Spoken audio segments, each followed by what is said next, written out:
Sports mix.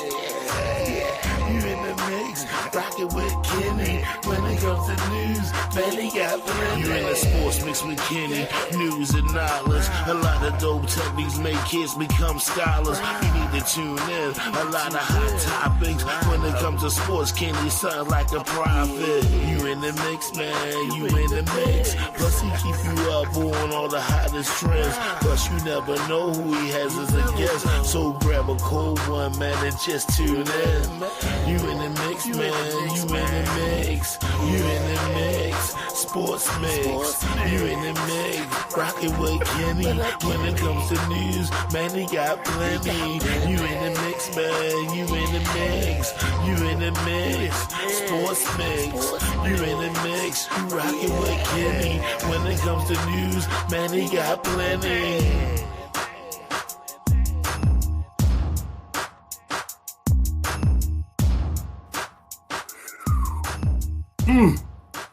Sports mix, y'all. Big Kenny in the building.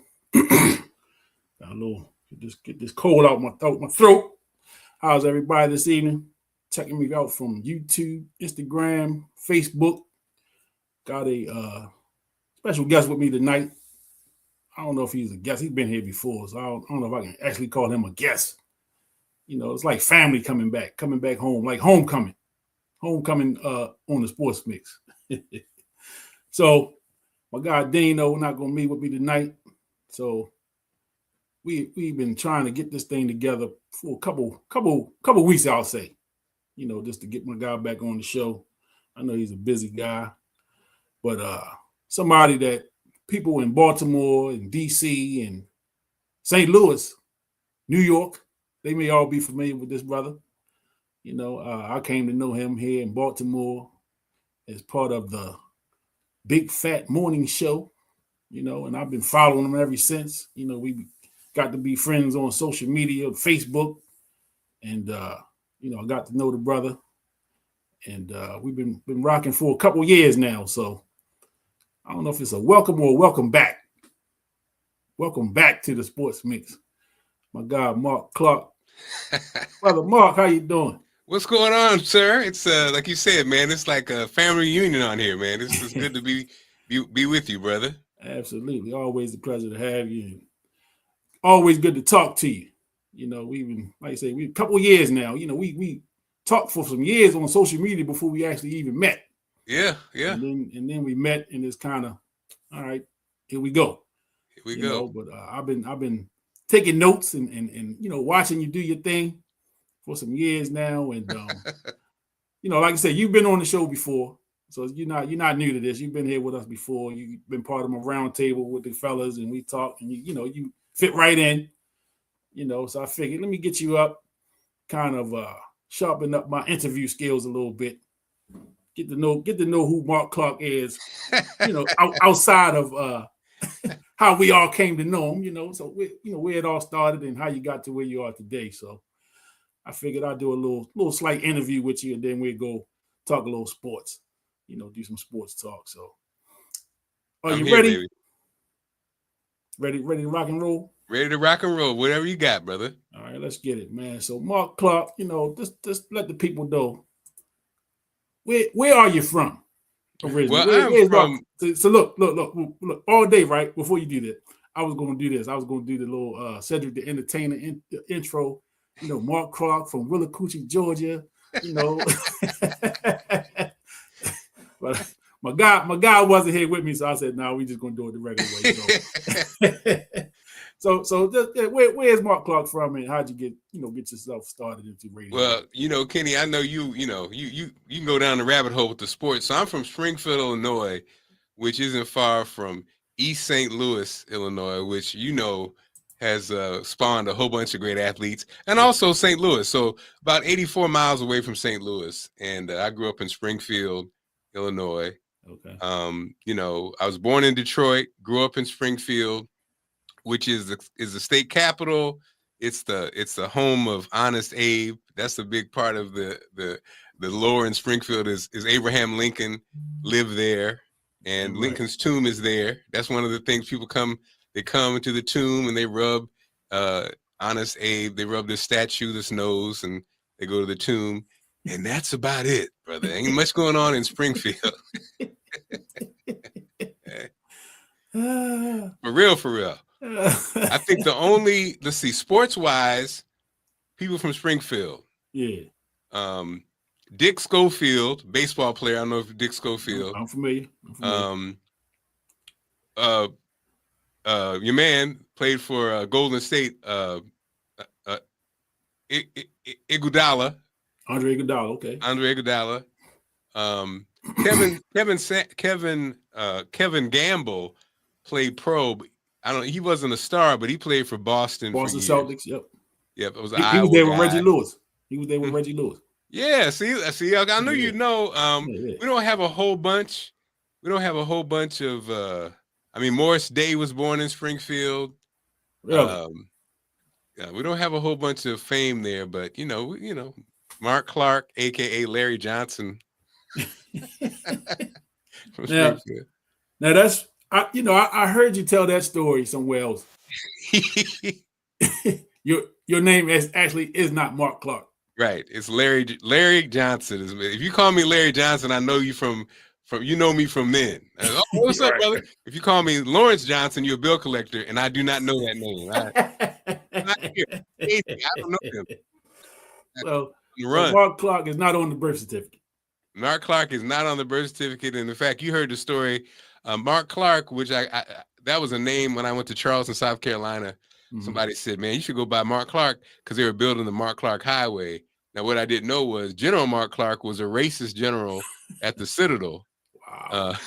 Who said as long as he was at the Citadel, he would not admit any black cadets. Wow. And so, but I had a nice twist to it. A caller called me one night and said, I got a problem with your name. Your name Marc Clarke. And he told me the story. I said, oh, no, my brother. I was named after brother Marc Clarke, the Black Panther, who perished with Fred Hampton. Fred Hampton, yeah. God rest his soul. Yes, indeed. that's a good twist. Had to twist it up on him. Yeah, a good twist on him. Yeah. So what was a young Marc Clarke like? Were you a mischievous child? Were you into stuff, or were you just a man? No, I was a good guy. I was the only child of I was Jackie's only son, only boy. My father wasn't in my life. I had aunts. My great aunt and uncle lived next door.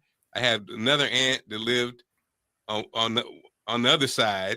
Then I had another aunt that lived down the street. So I was the young guy who had the duty of getting the mice and the rats and all the yard work and what I mean. But I mean, you know how it is, that old neighborhood where everybody looked out for you. But the good news is I had all that love. Didn't have my mom didn't have no money, but I had a lot of love and attention and support. And that's probably more valuable than anything else, right? So the ability to have the stage and people watch me do what I do and perform or whatever. I had that support, and that's what I think Springfield really gave to me. And I think Springfield gave it's about 12% Black population, so it's a predominantly white town. But I think it allowed me to be able to just be myself. We all have to code switch, but it really let me be myself in most environments. And I think that actually became an advantage. You know what I mean? Yeah, absolutely. And I grew up in Turner Station. I don't know if you're familiar with that. Yeah. People try to say we from Dundalk. No, we are not.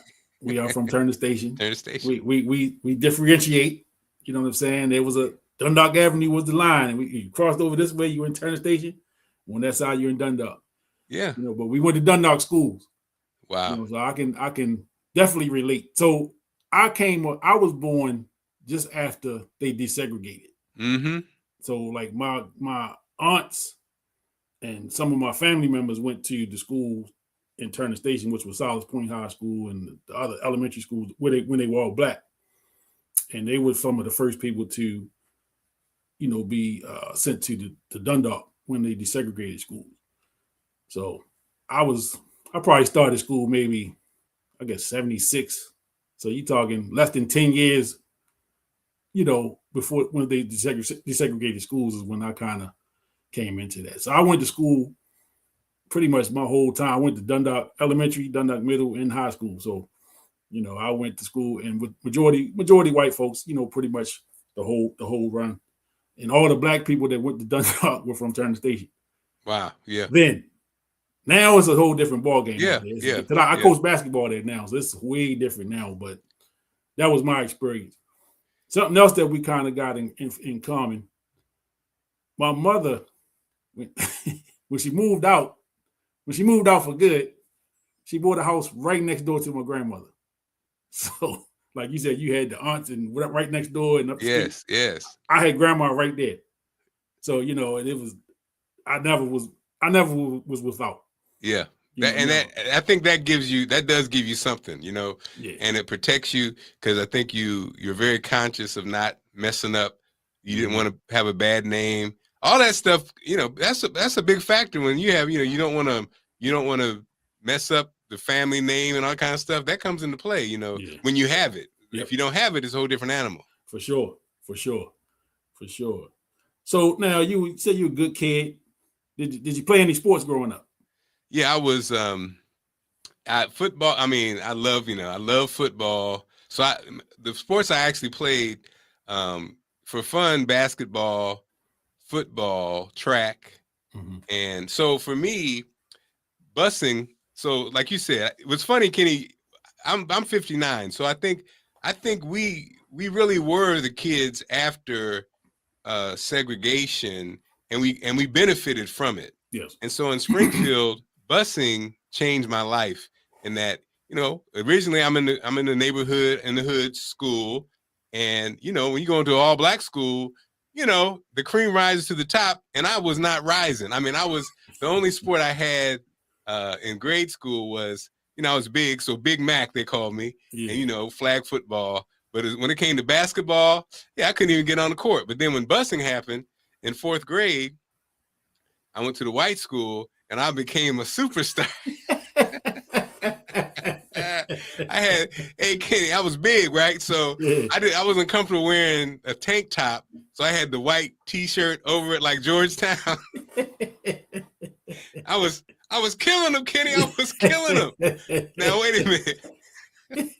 Now the funny part was, who messed me up, who was 2 or 3 years younger than me, was Lee Akers, who was a girl. I was over there, Kenny. I was the king of the school. I was averaging about 12, 13, maybe 15. Lily came in. She had handles. Lily was she was scoring like 17 a game. I was like, Lily Akers, man. Lily Akers was she got recruited by Tennessee later in life. Wow. But Lily loved the girls and loved the streets. Yeah. And it was interesting. Lily actually, I think that's what got her. She was from the family that was the streets, though. In all fairness, her people, her brothers were all in the streets or whatever. But she was nice, and she would have, again, in a little Springfield to have Tennessee looking at you. You remember back then, Kenny, Tennessee was an institution. Oh yeah, absolutely. And like I said, she was like 3 years younger than me. And so in high school she was nice, but then she got caught up. But yeah, that going to that little grade school and busing from 4th to middle school. When we came in 7th grade, they made it a 7th grade center, so everybody came back, and all the 7th graders went to one school. And so now I was a new and improved Marc Clarke. I knew, I was confident. Still, I mean, I wasn't, I was never a basketball star, but football and track, I was solid. I could have played college football, probably not D1, but I was a fullback and linebacker, a little undersized, 5'10", 185, fullback, linebacker. I could have played like at a smaller school. But I did run track in college, in junior college. Okay. Shot put, discus, hammer. Nice. So were you popular in school, like high school years? Were you? Yeah, I could have been a politician. I was I definitely was voted best personality And I did all the announcements. I did it from middle school on. I did the announcements. I did the basketball games, did the football. I did all the announcement stuff, Okay. And I went to vocational school for radio television. So I definitely hopped into that early. Now the thing, looking back, Kenny, I could have been politically, again, sure thing, same thing with you at Dundalk, I'm sure. Now I was on student council, but looking back, I wish I had become president of president of the class or whatever, because they never had a black one, and I could have been. And the moment that I look back and I'm like regret, but I start to see how things work, was I was in line. So this was my senior year, and this white guy, Blake, again, I had no intention. I was in line. He goes, hey, Larry, you're not running for class president, are you? And I was like, I never thought about it. Right. And I wish, Kenny, I should have been like, yep. Because I would have won. You'd have won, yeah. Because the guy who was class president, you get older and you look back, his family owned a department store in Springfield, Illinois. And what I thought about, Kenny, was it was called Myers Brothers. And I'm sure his ancestors knew Abraham Lincoln. I mean, they had a store. They had like a department store back in the 1800s. Yeah. And I was like, damn, how powerful that have been if I defeated him and was the class president. But we weren't thinking like that. Yeah, they were thinking like that. They were thinking like that all the time. Yeah. And that's almost like they say somebody's playing chess, some people playing checkers. Yeah. Yeah. We didn't even know it was a game most of the time. I remember when it was time to do the ACT. I remember I was, laughing and is that today? And other kids, this was the most important test of their life. Right. And I was just laughing. I didn't study. I didn't know that. And sure enough, my test reflected that too. Absolutely. But again, you look back and you're like, wow, life, some people aren't aware of what's going on. Some people are, That sounds like my SAT. I took the SAT. And the night before, I went to a party. I partied and I was out late and had to get up early, and I went in there and realized I'm not ready for this, man. Right. I'm not ready for this. And again, the scores reflected it. The scores reflected. Kenny, you probably had a mother like mine. When the ish hit the fan, with my C average, it was at Christmas time. I was over my aunt's house. And how they be like, how the family is. So you going to go to college next year? And I'm like, yes, I'm going to Southern Illinois University. My mom said, no, he ain't. He's going to Lincoln Land Community College. Kenny, in front of everybody. I'm like, no, I'm not. She said, with them grades, you're going to Lincoln Land Community College. And I was like, well, if that's the case, I'm going into the service. Oh. She said, no, you ain't. If you're going into the service, you're going to Lincoln Land Community College, you're going to ROTC. I was like, damn it. She had all the answers, Kenny. I was like, ah. Now, I didn't have it quite like that. And, at that age, because you look back, one of the things that I did not have is that, my mom she worked nights. Yeah. So, so she slept most of the time when, when parents are kind of making sure you're doing what you're supposed to do and all that stuff. So, I didn't have that. My grandmother was the bulldog, but she was retired at that point, and she wasn't like kind of over my shoulder like that. So I kind of was doing my own thing. Yeah, you had to figure it out. And I took the scenic route.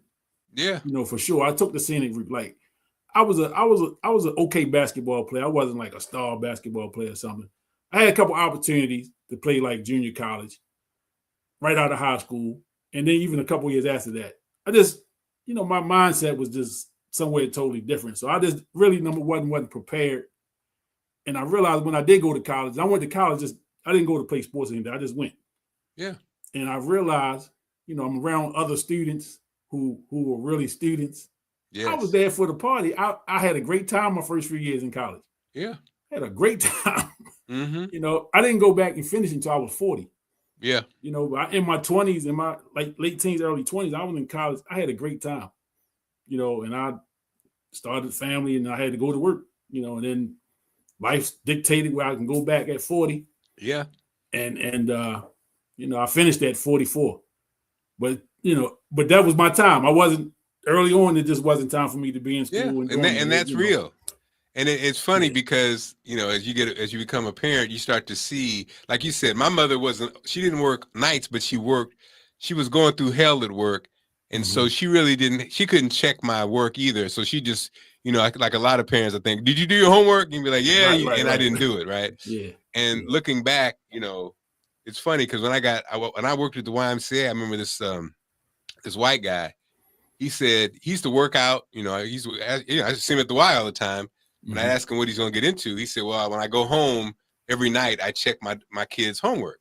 And I was just like, wow, like, you know, something as simple as that, like to know your parents going to check your homework your whole life, it makes you just a student because you can't escape it, you know, and it's not real complex, but it's just a system. And I know you coach and stuff. So that system changes people's lives, right? If you know your dad every night, okay, did you do your homework? Yes. Okay, let me see it. That changes the conversation. Then if you just add my mom, you do it? Yes. Lie. You know. And accountability is something. I remember having that thought when I have kids, I'm gonna ask if they did the homework. Let me see it. You know. And again, not that I understand it, but just the pressure of them knowing you're gonna do it. By the time they get to high school, they already trained. You know. Yep. You got them in line. But that accountability, you know what I'm saying? Like, I know when I was that age, I kind of knew. I said, well, I knew I did enough that I was going to pass. Like, I was never one just to say, the hell with everything. I was going to do enough. You know what I'm saying? I wasn't going to get left behind or none of that stuff. So I passed every year, and I always made sure I was eligible for basketball. I failed one year in basketball, 10th grade. I only was able to play half of the year, and now if you fell off, you can't even play. So this was back in the day. So we were able to do what was called a waiver, and at the start of basketball season, I wasn't eligible, so I had to do the waiver. So at the waiver, you know, you had to have your grades up by the next marking period. By that time, it was only maybe 7-8 games left in the season, but I just wanted to play. You know, and I wasn't going to stay an extra year to get the years back. So I was going to have 10th, 11th, 12th. So I played the 7 games in 10th grade, but I learned, you know, do your work. You know, right.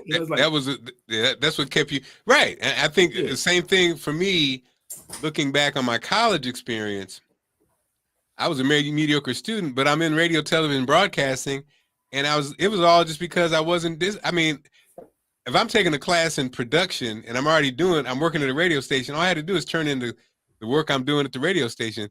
But I just didn't. I like you said, it was almost like your equivalent to basketball. I was doing something I like to do, but I wasn't really focused. I wasn't locked in like I should have been. Nah. And but you know, again, as you get older, that's why I have to laugh at myself and my kids who are all decent students. My youngest is a lot like me. BS. My youngest. But to give her credit, she's at Clarke right now. In high school, I couldn't be mad because she was like me.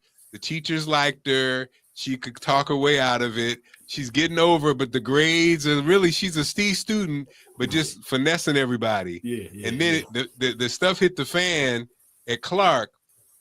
And I tell you, one day I felt so bad, Kitty, because she said when she got kicked out. And she was like, yeah, Dad, you were right. You said that I was BSing and I wasn't focused and you didn't think I was going to make it. I was like, dang, did I say all that? But let me say, she has, and I respect her because she got back on. She took classes online, got back. She got reaccepted 2 weeks ago. She's back in. Okay, and Kenny, she went and got her real estate license. Nice. And she's only like a sophomore. Which nice. I didn't pass the real estate license test, so now I got pressure to do the test. I said I don't work for her. Yeah, because she was like me though, like you know when you kind of like you're getting over, you're pimping the system, you know. Yeah. So you said in high school you were doing like the announcements and things like that. So you kind of already knew this was kind of the direction you wanted to go in early. Yep. I knew what I wanted to do, and I did it. Mm-hmm. And now at 59, who knew that radio was going to die on me? And so it's weird, man. It's like, you know, I'm kind of like that 59-year-old who's trying to, you know, my whole life was broadcasting, you know? Yeah. And I mean, that's my skill set.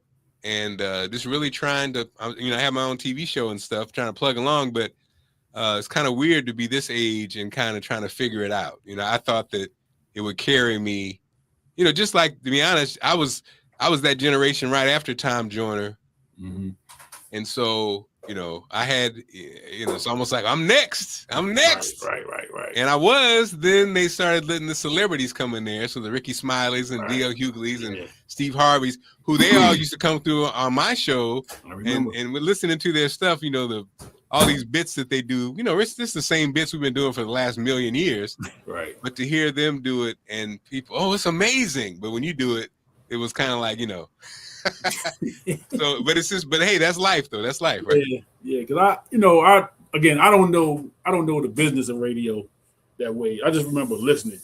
Mm-hmm. So I'll skip ahead a little bit. So just like I remember when you guys came to Baltimore, I want to say it was like the end of '99, into 2000. Because I remember because I had switched jobs around the same time, and so I was working. I went from working a 3 to 11 to a 7 to 3:30 type of thing. So I had to, on the morning on my way to work, I would listen to you guys. Okay. But I do remember whoever the morning show was before you guys. So I know it was tough when Frank Ski left. Yeah. It was tough figuring out that morning spot.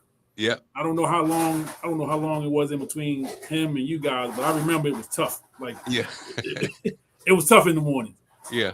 And I remember taking that ride because I used to work in Annapolis at the time. So I was driving out. That's a nice little drive every morning. Yeah. And I'm listening to you guys, and I'm like, all right, this sound like something. You know what I mean? It sound like it fit. You know what I mean? Whatever that thing is you're looking for in the morning, you know, it fit. I said, all right, this might be something.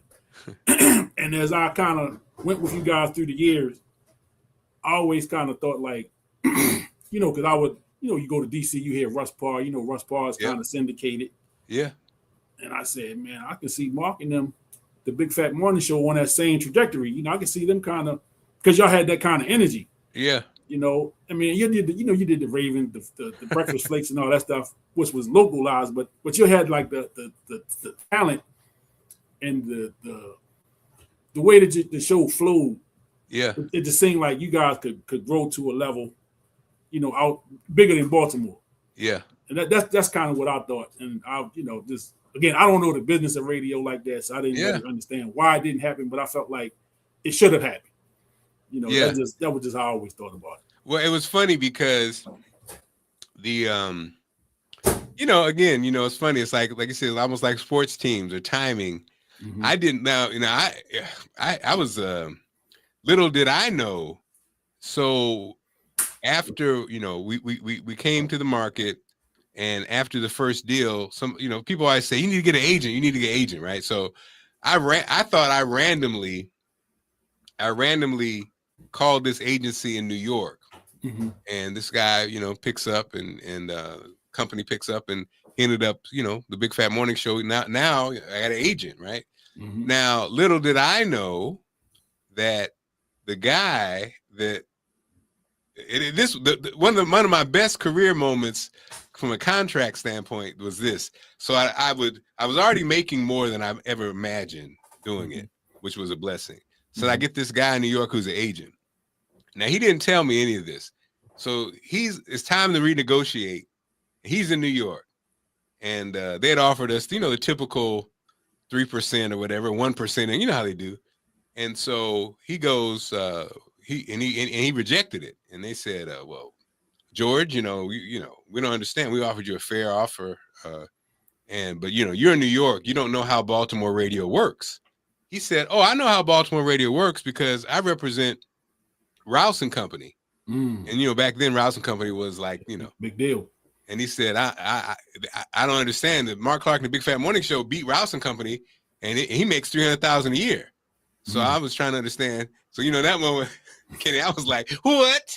But the crazy part was he never said it. He never said at any point did I even know that, right? Mm-hmm. So probably in my mind, I thought I called and picked him, but probably when I called and they said Marc Clarke from Baltimore is calling, he already knew who I was because he was he was familiar with the market. But we never even had a conversation about this even afterwards. Mm. So the part two, Kenny, that was interesting, the reason we did talk about this, the reason he picked it because he had never had a urban radio show before. He said the industry was saying that urban radio was hot, right? Mm-hmm. And so here he had this show in Baltimore that was number one and really popular. He secured it because he also represented at the time. Remember Bill O'Reilly? Yes. He represented Bill O'Reilly, and he said he figured he could leverage, the Big Fat Morning Show, if he had a product, an urban product like ours, and blah, blah, blah. So in his mind, he thought we were going to be syndicated too. Right. But then Steve Harvey, because when you're talking about corporate ownership and stuff like that, you got Steve Harvey, who, King's Comedy, it's like we got Marc Clarke at the Big Fat Morning Show. We got Steve Harvey. We got Ricky Smiley. The comedians have all these followers. And so a boardroom is much more appealing because they don't know us. They don't know black folks. They know is numbers. Yeah. And so that's why the celebrities were able to get in the game and push us to the curb. Because when it got corporate, so you're like, wow, that was an interesting time, right? Yeah. Well, I rarely listen to radio now. Yeah. I'll plug in I'll plug in my phone and find something to listen to that way. Like I rarely have the radio on there. When I got a part-time job, I do a couple days a week. I put the radio on when I'm there. Yeah. Because they don't have the technology for me to plug in. So I'll just listen to it. And usually I'm listening to like D.L. Hughley. Yeah. And then whatever comes on after him. And I think that's a syndicated show. It's DL. And it's funny, all these guys, when they would come through, I could see the curiosity about radio. They would be curious and they'd enjoy themselves, and just to see how they got the spot, you're just like, wow, life's a trip. But it is what it is. And that day and I think we were the last generation that really had favorite radio stars and favorite radio shows and all that kind of stuff. And the game changed, Yeah. I mean, well, just sticking with the Baltimore, just that run, it was a time when 92Q y'all had it on lock. Oh yeah. From the morning all the way up until Conan and them at nighttime, or whoever was at like 8 to. Matter of fact, the overnight guy, whoever, it was all day, one right after the other. Every demo, and you couldn't miss. Yep. You couldn't miss. So, and I wasn't sitting there listening to the radio all day, but you could turn it on throughout the day, and it's you got a host that's killing it. Yep. You know what I'm relatable. saying? And relatable for sure. Mm-hmm. And again, it was like all day, and like I say, 92Q had the city on lock for whatever time period that was. And then, you start to see, again, like when somebody on the outside, when you don't really understand the business, and, you listen to radio and you not to get too used to or get comfortable with your people because they could be gone and you never know what happened. They never know what happens, right? You never know what happened. You know there's somebody else there. Yeah. Like now, even more funnier than that, when V103 went off the air, they were on one day and gone. And the next day it was some other stuff. I was like, and the crazy thing, I won some tickets off of V103 maybe the week before they went off. So now I'm worried about, am I going to be able to get my tickets? No. I got them. Oh, you got them? I was able to get them, yes. Okay, wow. I was able to get them. So what happened, I guess, when you win, you give them your information and all that stuff. So they called me and told me that I could pick my tickets up in this window at this place. And then when you got there, you got people, what happened? They said, we can't talk. We can't say nothing. Right, we can't tell you what happened. Sign for your tickets and get the hell out of here. Yeah. But yeah, it was crazy. Radio was crazy like that. Yeah. And I think one of the things that connected me and you felt like say because I was just somebody we were social media or whatever, and I remember I don't remember exactly what you posted, but I remember commenting on it, and you kind of commented back to my comment. So that was kind of the first real interaction because I think what I said kind of hit home. Yeah. And this was right after you were off 92Q. Yeah. Maybe not right after, but it was after that. Yeah. And I remember saying that, and nothing against Pork Chop, but I felt like they brought him to the Vet Morning Show to kind of kill it. You know what I'm saying? Nothing against him, but because he didn't fit, what you guys had going on. He wasn't that guy at that time. Yeah. I think he does a great job now in the mornings, but he was a young guy at that time. He was more fit for the nighttime. He was with the younger crowd. And I think Troy was already gone and Marvel was you were kind of left. So they just filling in people. And I was like, I in my mind, I'm thinking it's not going to be long. If Mark don't leave, he going to be gone. You know what I'm saying? Because it just the show just wasn't the same. You know what I'm saying? At that point. And sure enough, you were gone. Yeah, it was because the program director, again, it's so funny, when they brought in a program director, white program director, and you know how it is when people's vision, like they missed it. It's kind of like, and that's the part about, Kenny, I think that is the interesting about getting older. You really start to understand, you start to understand things differently because you're absolutely right. So again, I love Pork Chop, and I defended Pork Chop on the air, and I always will because it is what it is, and not his fault. Yeah. But you're right. Like the show changed because the vision of so we get a white program director, and what I realized, Kenny, is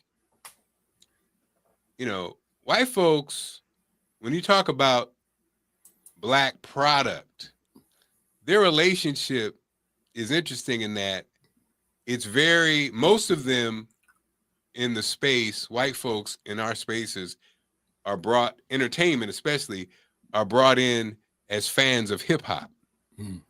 So that's the thing that makes, to me, Steve Harvey interesting, because when you really think about it, white folks aren't really used to mature Black men or mature Black people. They just aren't. They're in fact uncomfortable with it. So when you look at, and I say white folks, but I think a lot of Black people too, because when I worked, like when Victor Starr, who's a Black white guy, came on, his idea, he saw the Big Fat Morning Show, me, Troy, and Marva, and he felt like it's probably too old. He didn't get it because we weren't like Wendy Williams. We weren't outrageous. We weren't splashy. We weren't bragging about our cars or wearing shiny, we're just regular folks. And so it wasn't enough. I don't think it's enough. Jay Stevens in DC, I always say he didn't understand when he saw my wife Allison, who's this beautiful Black woman, and he saw her husband, me, fat Black guy, and who wasn't flossy, who wasn't didn't have no fly car, didn't have no fly jewelry. I think he didn't understand it. He was like, because he was working with a Donnie Simpson, Russ Parr, Tigger. He was I think for those white folks, they didn't really understand the value. That's why, Kenny, I say white, but I'm not. Let me take the white off of it. I don't want to offend nobody, because when me and Allison were at HUR, now Kenny, you got Allison Seymour, who's a legend in DC, from DC, beloved by DC, and her husband, Marc Clarke, who he ain't a slouch in Baltimore. And they're married, and they both are in media. This is when Obama was president. In my mind, and we know, mature people know what HUR is. Yes. In my mind, I was like, it don't get no better than that. Like, home run. The brand and everything is in alignment. Yep. But the program director is not. He wanted something different. You just like. And I remember I used to saying to me, my Allison hates when I say it, but I'd say to them, I say, if y'all can't sell Allison Seymour in Washington, D.C., something's wrong. Right. What do you mean by that? And I say, what do you mean what I mean by that? Right. But I think, Kenny, we see it in sports. We see it in, it's almost like a misunderstanding of those who are in charge about what's valuable. Mm-hmm. You and I talked about this when I was on the show a long time ago with the Dion factor. Right. The people the haters overlook the culture that he's created. Mm-hmm. That it's nowhere else where you have it's basically pros teaching these kids how to be men. Yes. The grade point average, which in black men in America across the country, in every city, suffer with grades. And you have a squad that's setting the bar for grades, but you don't hear that mentioned. Mm-mm. It's almost like it's not, people don't care. Mm-mm. Well, because I don't like Dion. He bragged too much or whatever. And you're like, you're missing the meat and potatoes of what's really going on. But I think that happens in a lot of these spaces, right? Yeah. And on social media, Kenny, I know you're on there too. You be seeing some stupid arguments all the time. Well, every day. Every day. You're like, what? Y'all missing the point. Every day. But, I'm sorry about that long rant. But. Oh, no, that's beautiful because, John Thompson was the same way. Big John was the same way. I was a Big John, one of my heroes. He was one of the people, man. I fell in love with Georgetown basketball. Yeah, we all did. And that's the other thing that's so funny. Right. Our generation, from John Thompson to Obama to whoever. Yeah. I don't care where you live. These people impacted your life. Like I said, little me or big me, when I put that little T-shirt underneath the tank top, I was Georgetown. That's Georgetown, absolutely. I was trying to hide my man boobs, but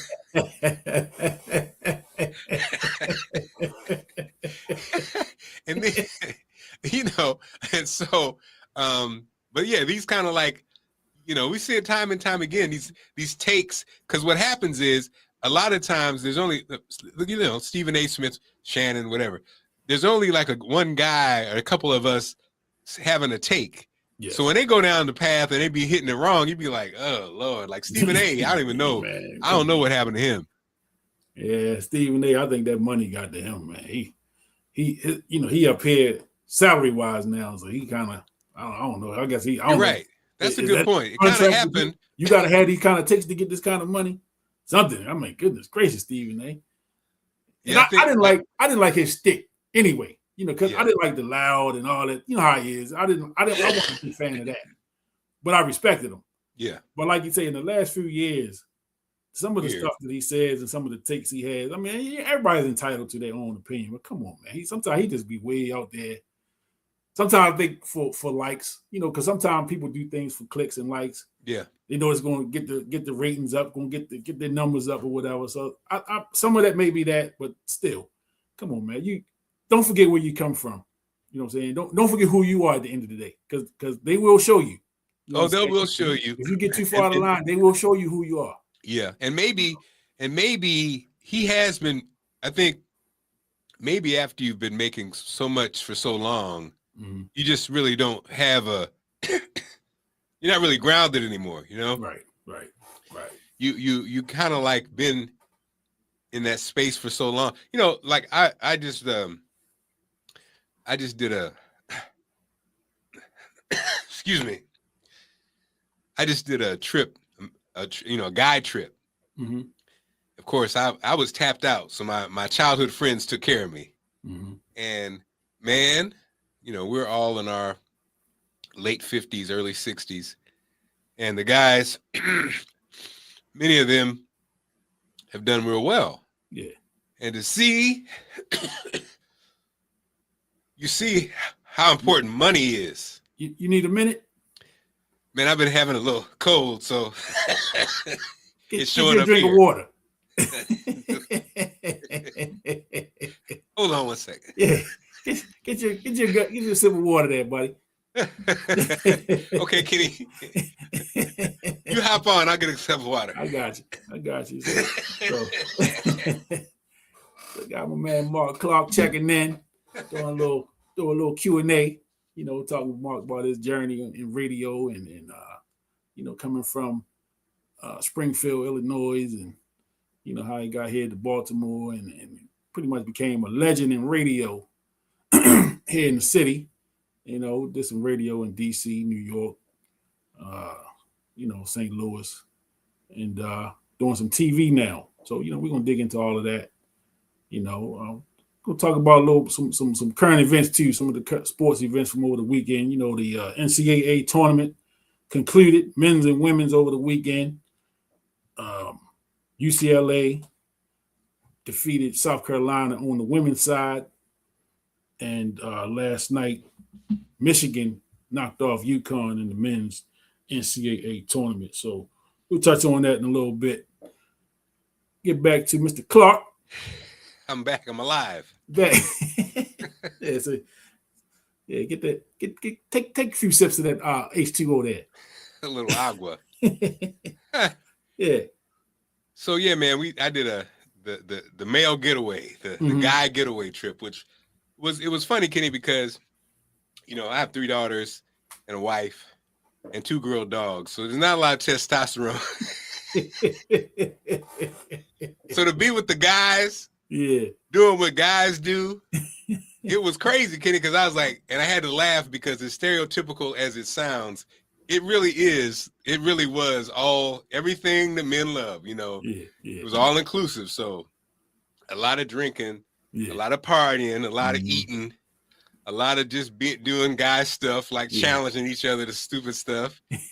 But I had to say, it was a happy place. I gotta say, it was a happy place.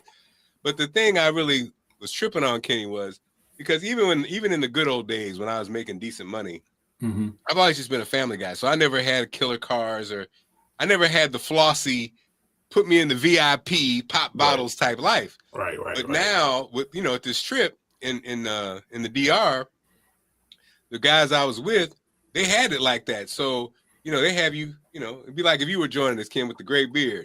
We're up in the VIP. They send everything your way because pay to play, right? Yeah. And what it made me realize was those of us who had a degree of success, even if it's just like, just regular, middle class Black folks, we don't really look at the numbers to see that, the reality is in America, Black folks are not doing great. A lot of us are doing real well, but then a lot of us aren't. Right. And so there's a huge gap between it all. So a lot of times if you don't have the kind of family, so some of us have the kind of family where you're successful, but you still are responsible for everybody else. Yeah. So you have a more direct connection to the reality of what Black folks are going through. Yeah. But then some people don't have that responsibility. They can just take care of their family. That's it. Yeah. So you don't know when you see those numbers and they say, the average median income for Black people in America is probably around almost 52,000 or something or less. You'd be like, really? Because but no, that's it. Yeah. And so I think that's what reminded me of. So then when you go to a really poor country, you start to see it for real. Like, if you got the money, you could do whatever you want to do. So I say all that to say, you take a guy like a Stephen A. Smith, who's been successful for what, three decades now, and not I'm talking about the super, super high level. You don't really have a realistic take. Right. You don't have a take anymore because you really don't have anybody. Matter of fact, most of these guys, even these podcasters now, Kenny, the reality about podcast, people, you can make money in podcast. You can, but these people saying it are not normal people. No. No. They got these celebrities, they're giving almost what happened to radio, right? Yep. Me and Kenny got a podcast, but it ain't sponsored by Barstool Sports. It's giving us $20 million. Right. And then you came, so me and Kenny have a podcast. You come into the game making 20 million and then talking about us, how we ain't doing nothing. Yeah. And that's kind of what happened. That's what's happening. If you have those kind of sponsors, Yeah, if you got 1 billion viewers or listeners downloading your podcast, well, sure, there's money there. Yeah, But the absolutely. average person does not. No. And No. so then the money's it's like have and have nots, Yeah. But so again, I think a Stephen A, even a Shannon. I think so. The funny part about Shannon, the reason I think it really worked, especially at first, was Shannon's down home connection is what made guys like us relate to him. You already had the admiration from a standpoint of football. Yeah. Love him or hate him, you couldn't doubt this brother was a baller. He was a beast. Man. He was a beast. He was a beast, and his brother was a beast. Oh, for period. Sure. For sure. Period. And he also had that Southern connection of the every man. Every man can relate, And then then he got caught up. he got caught up in them sheets. Man, do you think that was an accident? Hold on one second. Money back, yo. Let me hit you back. I'm on a podcast. I'll hit you right back. Okay. Yeah, well, Kenny, I think you can't. That's the other thing. You can't. Being our age, you can't help when somebody falls because it feels like they all fall. You can't help but be like, was it by? You mean you say was it by accident? The whole live thing. Remember the live video, the precursor to whatever. Yeah. So the live video, you think that was an accident or? Man, that was just weird. That was weird, and like you said, will we ever find out what the real? Because that happens, and made things weird. Yeah. Did that get him kicked off? That video? No, that didn't get him kicked off. It was the other thing. The other got him kicked off. The other thing got him kicked off. Well, I tell you one thing. The way he exploded is probably what caused all this stuff. Yeah. Because I think that Cat Williams interview put him in the stratosphere. I remember watching that, like when it first aired. Yeah. And this was before everybody, because I remember even posting about it. I said, man, I don't know who pissed in Cat Williams' cereal, but he letting everybody have it. Right. And a lot of people didn't know what I was talking about. And then maybe a couple weeks later, that thing was through the roof. And everybody was talking about it. Everybody. And I always say, Kenny, that was, and for those of us like you have been, who are dibbling and dabbling with this, there was always, for our age group, we really weren't there yet. Right. I call it, to me, that was the moment I realized we finally, because we've been doing this for a while. Oh, yes. And when you say watch our show or streaming, a lot of people were still like, what? What is that? What? How do I, they didn't know how to get here. Right. But when the Cat Williams thing happened, it felt like everybody, the grown folks and everybody, I said, oh, that's to me was when I felt like, oh, this is a real thing. And sure enough, it felt like, more and more people started, and then it took off, Yeah. And that, again, I do this and I haven't received a nickel. You know what I'm saying? I don't have a sponsor. I mean, I've had a couple people do little donations and stuff like that, but I'm not sponsored by anybody. Yeah. So I do this because I love it. You know what I'm saying? Exactly. It's an outlet for me. I get to talk about sports. I do it for free every day anyway. Yeah. Well, I still do it for free, but I do it off camera. I should say that because I'm definitely not getting paid. But I do it off camera every day anyway. Yeah. And I'll talk sports with just about anybody. I realize now, especially, we're a little more advanced in age. I just don't have the tolerance for ridiculous conversation. Yes. So once the conversation started going to the left, I just walk on away from them. Like, nah, I'm not going to take no part in that because it's just going to go nowhere. And then you got people, everybody got a take now, or people, you could talk to somebody at the Walmart or something, and they want to go off like Stephen A. or what's the guy, what's the white guy? Colin Cowherd. Cowherd and all them. They want to be loud and they figure if I'm louder than you, I'm more right. That don't make you right. Yeah. But you're just more loud than me. But okay, I'll have at it. So I just had to be careful with who I have conversations with now, because like my tolerance for just ridiculousness and nonsense is very limited. So I just had to walk away. Yeah. So in this environment, it's controlled. I know who's going to be on with me, and we can talk. And I don't mind debating. Yeah. I don't mind debating something if I don't agree with you on something. I don't mind that, but I'm just not going to do the nonsense. You know what I'm saying? And I feel like if I feel like I'm getting like too animated, where I'm almost on that screaming A type of thing, then I got to pull myself back. Like, nah, come on, all right, Kenny, come on now, slow down, buddy. Yeah, I've definitely, you remember in the old days on the Big Fat Morning Show, I used to get into it, but I've calmed down. You're right, I've calmed down now because I think the art of communication and interaction has changed. For sure. And I think people aren't, like you say, on one hand, everybody has a microphone. Well, that's the problem. Everybody has a microphone. That's the problem. Back in the day, not everybody had a microphone. Right.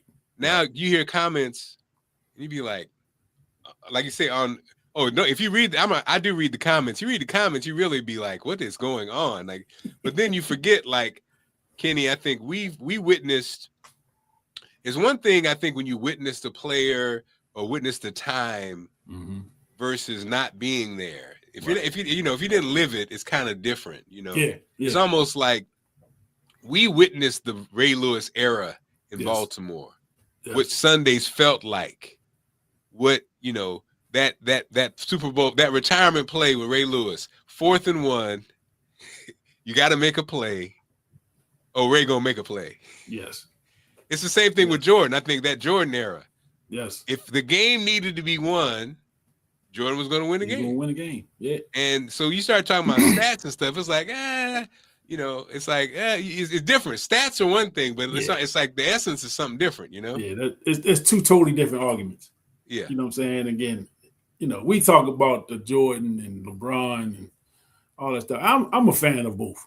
Yeah. I just happen to think Jordan is better. You know what I'm saying? And no argument you make is going to change my mind. So that's why I don't even really engage in those type of discussions, because my mind is already made up. And I like LeBron. Yes. I like LeBron. Like, I'm not saying that LeBron is a bum or nothing. I would never say anything fools like that. He is all right. So, well, I guess a year or so ago, I just, because you see these things with basketball. I'll use basketball as my example. In the NBA, is less than 5,000 people have played in the NBA in the history of the NBA total. If you take the top 25, whoever they are, just the top 25 out of the less than 5,000 played, that's not even 1%. Wow. That's not even 1%. Mm-hmm. If you are in that discussion, you are a bad mofo. Yeah. You know what I'm saying? If you in the top, and I forgot it was like 0.0000 something 0.1%. I mean, if you're in that percentile of greatness, what are we really arguing about? Right. Like, what are we really arguing about? I mean, if you're in that room, you're in that discussion, who cares if you come in at first or fifth or whatever? Who really cares? Because you were in a room that most people would never even sniff. Yeah. You couldn't even get a free pass to the room. You get away. You know what I'm saying? Because this is the exclusive of the exclusive of the exclusive. So I and again, when I was a teenager, and we've all been through this. When we didn't see it, I remember older guys telling me about Oscar Robertson and Bill Russell and all these guys. Yeah. I'm like, man, get out of here, man. They couldn't do nothing with Patrick Ewing and Michael Jordan, like the guys that I grew up on. Yeah. Now I'm at a point where I understand, like, you can only go by what you saw. Yeah, it's hard. It's hard. It's hard to. So, when you look at film, you look at old footage of Bill Russell and them guys, the footage don't do them justice. No. You know what I'm saying? And so I've my maturity, I'm a little more mature now. So I'll just say my maturity just don't even allow me to get engaged in those type of conversations. I respect what those guys did because they only could play against who they played against. Yeah. It's not like you can stick them and bring them up into the 90s and have them playing against Jordan and them guys. It'll never happen. Yeah. And then you can't take LeBron and stick them in. It's stuff we big up in our mind and stuff that'll never ever happen in real life. Yeah. You know what I'm saying? So it just become useless. And I see the same people every day for the last however many years, they arguing the same stuff. And you really, I want to ask you, have you ever changed anybody's mind with these same arguments that you make day after day, year after year? Have you changed somebody? Have you got somebody to come over to the dark side? Yeah. And the answer probably is a no. No, yeah. Because if I'm a LeBron guy, I'm a LeBron guy till the end. If I'm a Jordan guy, I'm a Jordan. If I'm a Kobe guy, whoever, Magic, whoever, you know. So these things, like these sports debates, they're only as good as the people who you're discussing it with. Because if you're talking with somebody that's irrational, the conversation is going to go nowhere. And most of these people want to end up fighting. You know, because that male testosterone get going, and now you feel disrespected. Now you coming out of hats and shirts. It's right. It always turns personal. Right. Right. It always turns personal.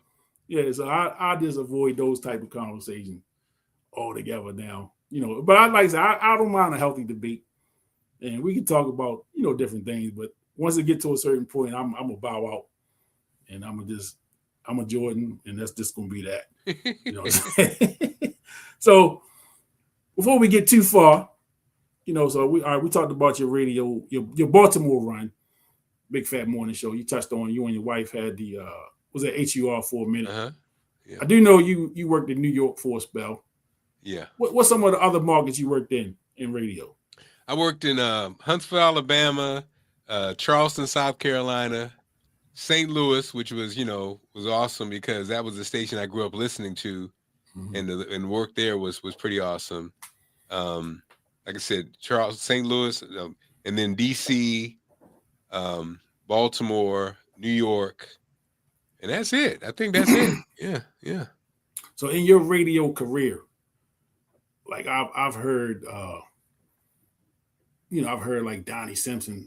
Matter of fact, I was listening to Donnie Simpson the morning after Michael Jackson died. Oof. And I remember he went past 10 o'clock that morning. Because he's like, I can't go. Yeah. I don't remember how long he was on, but I know he was on way past 10 o'clock that morning. Like, what were some of the moments? Like, I don't know, it don't have to necessarily be a death, but like, were you on the radio during 9/11? Yeah. That probably was the moment. I think to me 9/11 was kind of like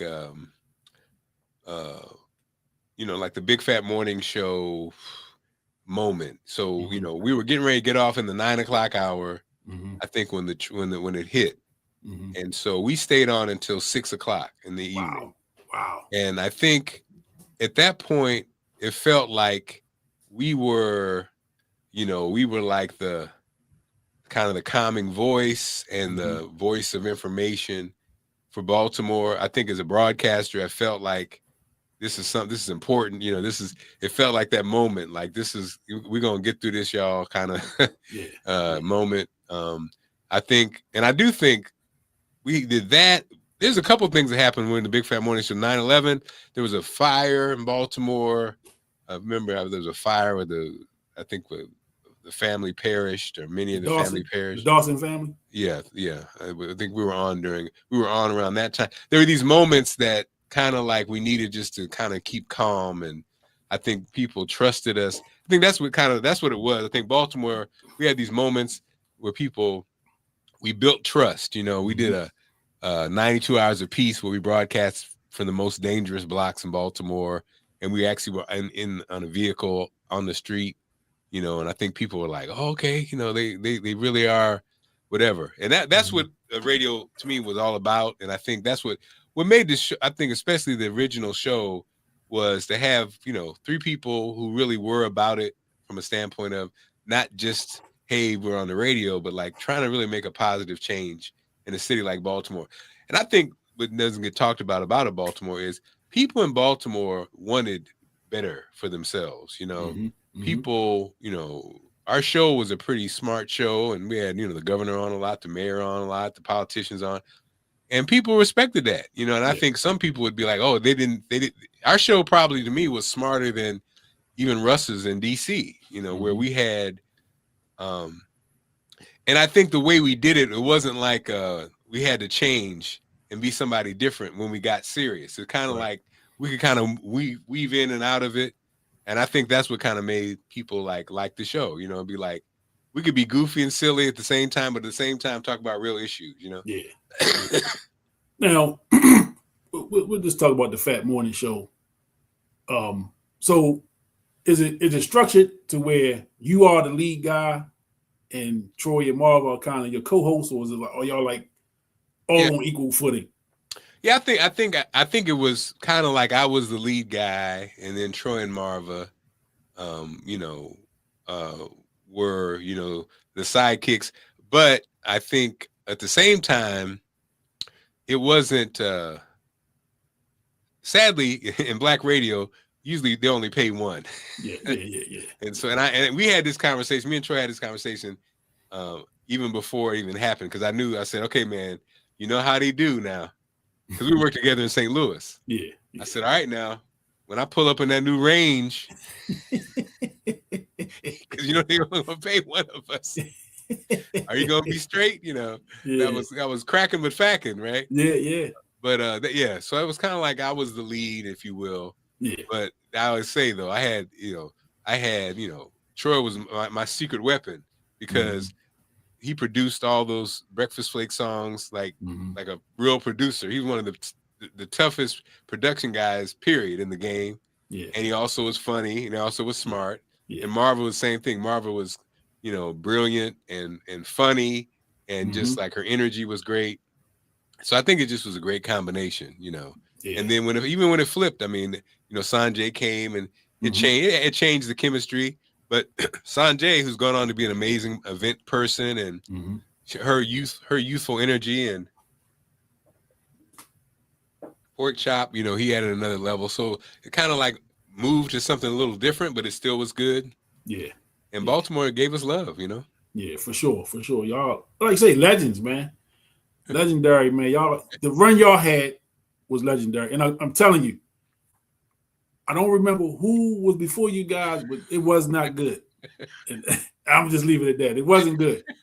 So when the Fat Morning Show came here, and again, you know, I heard you guys when I switched jobs. So I don't know how long you had been on the air at that point. But all right, I'm up in the morning now. Let me flip it on. And I hear it. I said, okay, this might work. I like it. You know what I'm saying? And just me. That's just my opinion. But I liked it. And then I guess I got a good opinion because you guys were here. You know, so how long did the Fat Morning Show run? About 99 to 2008. So you had a nice run. That was a good run. It was a good run. Like I said, I couldn't be mad. That's why I couldn't be mad, because in radio, you know, like you say, radio is crazy. Yes. And you know, I mean, Victor Starr wanted to get rid of us. So I always tell the story. I got the email where when he wanted to get rid of us. I had the email. So I would you know, I'd ask him, hey man, the streets are saying y'all trying to get rid of us. He said, no, it's not true. I had the damn email. I had the email, and so he let go. This was after he let go Marva. Yeah. So then I got the intercepted email where he basically said, hey, I want to get rid of the Big Fat Morning Show. And they were like, okay. Wow. I had Kenny. Wow. I had the damn email. Wow. Now I remember. I had it in my hand. Yeah. Now I saw you on Quicksilver show a couple weeks ago. Yeah. And you were kind of telling the story how, I guess, Pork Chop was like doing a remote somewhere, and you kind of could hear it. Yeah, he was when they did Pork Chop and Little Mo. Yeah. At this thing that was just supposed to be for Radio 1 morning shows. Right. That in itself was weird. We're like, okay, now what now? They're going to toss to us? That doesn't make any sense. Right. He said, oh, we just want to try it out. Yeah. And I'm like, try what out? Like, you know, so, but, you know. Oh, man.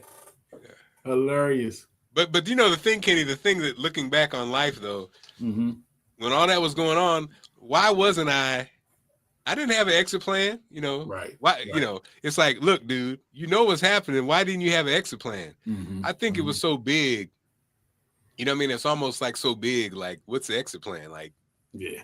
You know what I mean? Yeah. What am I going to do? Go be a teacher? Yeah. I don't mean, what's the exit plan? I almost have to wait to see it happen until I can do something. Yeah. Now I remember when I think when we first officially met up at Eartha's place, up there on York Road, and we would talk a little bit. And I remember asking you, had you ever tried your hand at comedy? Yeah. I always thought you had like the comedic thing. I always thought, man, he probably was a comedian at some point and ended up in radio. Yeah. And that wasn't the case at all. No, I was I took the conservative way out was to do radio. Yeah. But I wish I really had stepped all the way in. Mm-hmm. So when I was in St. Louis and I was the sidekick, St. Louis had all, Lavelle Crawford, said had just left. I mean, I knew said he was leaving to go to LA. His brother named Darius Bradford, who's a character on Ricky Smiley's show. I had there were these great comedians. And so when I would go out and do open mic, you know how it is. People expect, because I was a radio guy, I was funny on the radio. They expect you to be funny, but I wasn't a comedian. Right. So they didn't know they were crushing me every time they said, "Hey man, Marc Clarke, hey, stick to your day job," So Kenny, they was crushed. They didn't know they was crushing me every time. Even Lavelle and them, they'd be like, "Hey man, you did all right, man, but stick to your day job." I was like, damn. But comedy's hard. Comedy's hard. But man, if I had done that, I would have definitely been on that Def Jam run and everything else, because I always dabbled in it. In fact, did you ever? I don't know if you ever saw the guy, Doug Williams. He got roasted by Jamie Foxx. Roasted him. Yeah, I saw that, right? Yeah, I've seen that. So when I was in Huntsville, Alabama, again, that was my first gig out of college.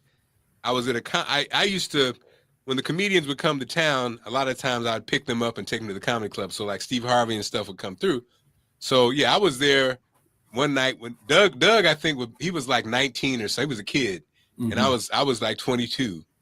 And we were, again, I was trying it out, but again, not all the way going for it. And so I still had a radio gig. Yeah. But yeah, Doug, we were there, and I think we opened for Steve Harvey. But yeah, I wish if I had the balls to do it, man, I would have definitely, that would have been something that Also, I think again, when you're comparing yourself to the people who are doing it already, it's just you're never going to get caught up. So, are you officially? Are you done with radio, or would you stick your toe back in the water again, or how would you do with that? That's what my wife said. She said I had an epiphany. You gonna get a radio gig? I was like, man, radio's dead. I mean, it's not what it used to be. It's kind of it's a whole different animal. I mean, I love radio. I love radio. So I'm not gonna say I'm done, but I'm just saying, can the check be right? I don't know. Yeah.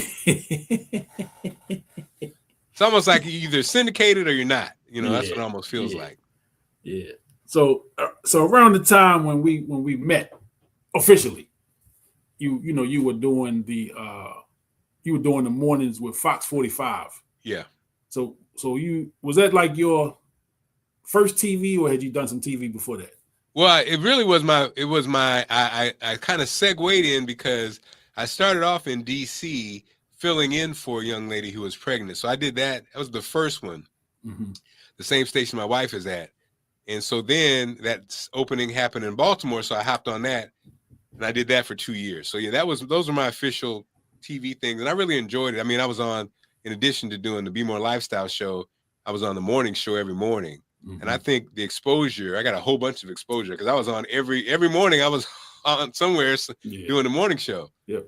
And I think, to be honest, I don't know if that, I think it almost became too much exposure. I think, their brand is not necessarily, they were making me a star.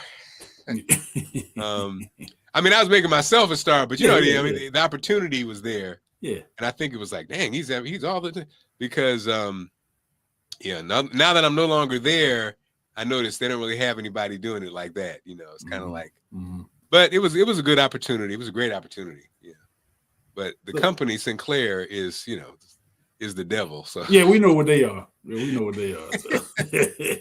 So now, I mean, I didn't have to be the devil working there, but it was kind of like my brand was, and I said that wasn't. Yeah, probably wasn't good I've heard you speak on that. Yeah, up. When you see, like, I think maybe the first time that Ursa had the motivational Mondays, and you kind of were on the stage and you kind of told your story, and I remember you saying some stuff because you kind of looked around and make sure nobody was kind of recording you at the time because you were still working for them, so you didn't want to say something, but you said some things that those of us that pay attention, we kind of know what they are.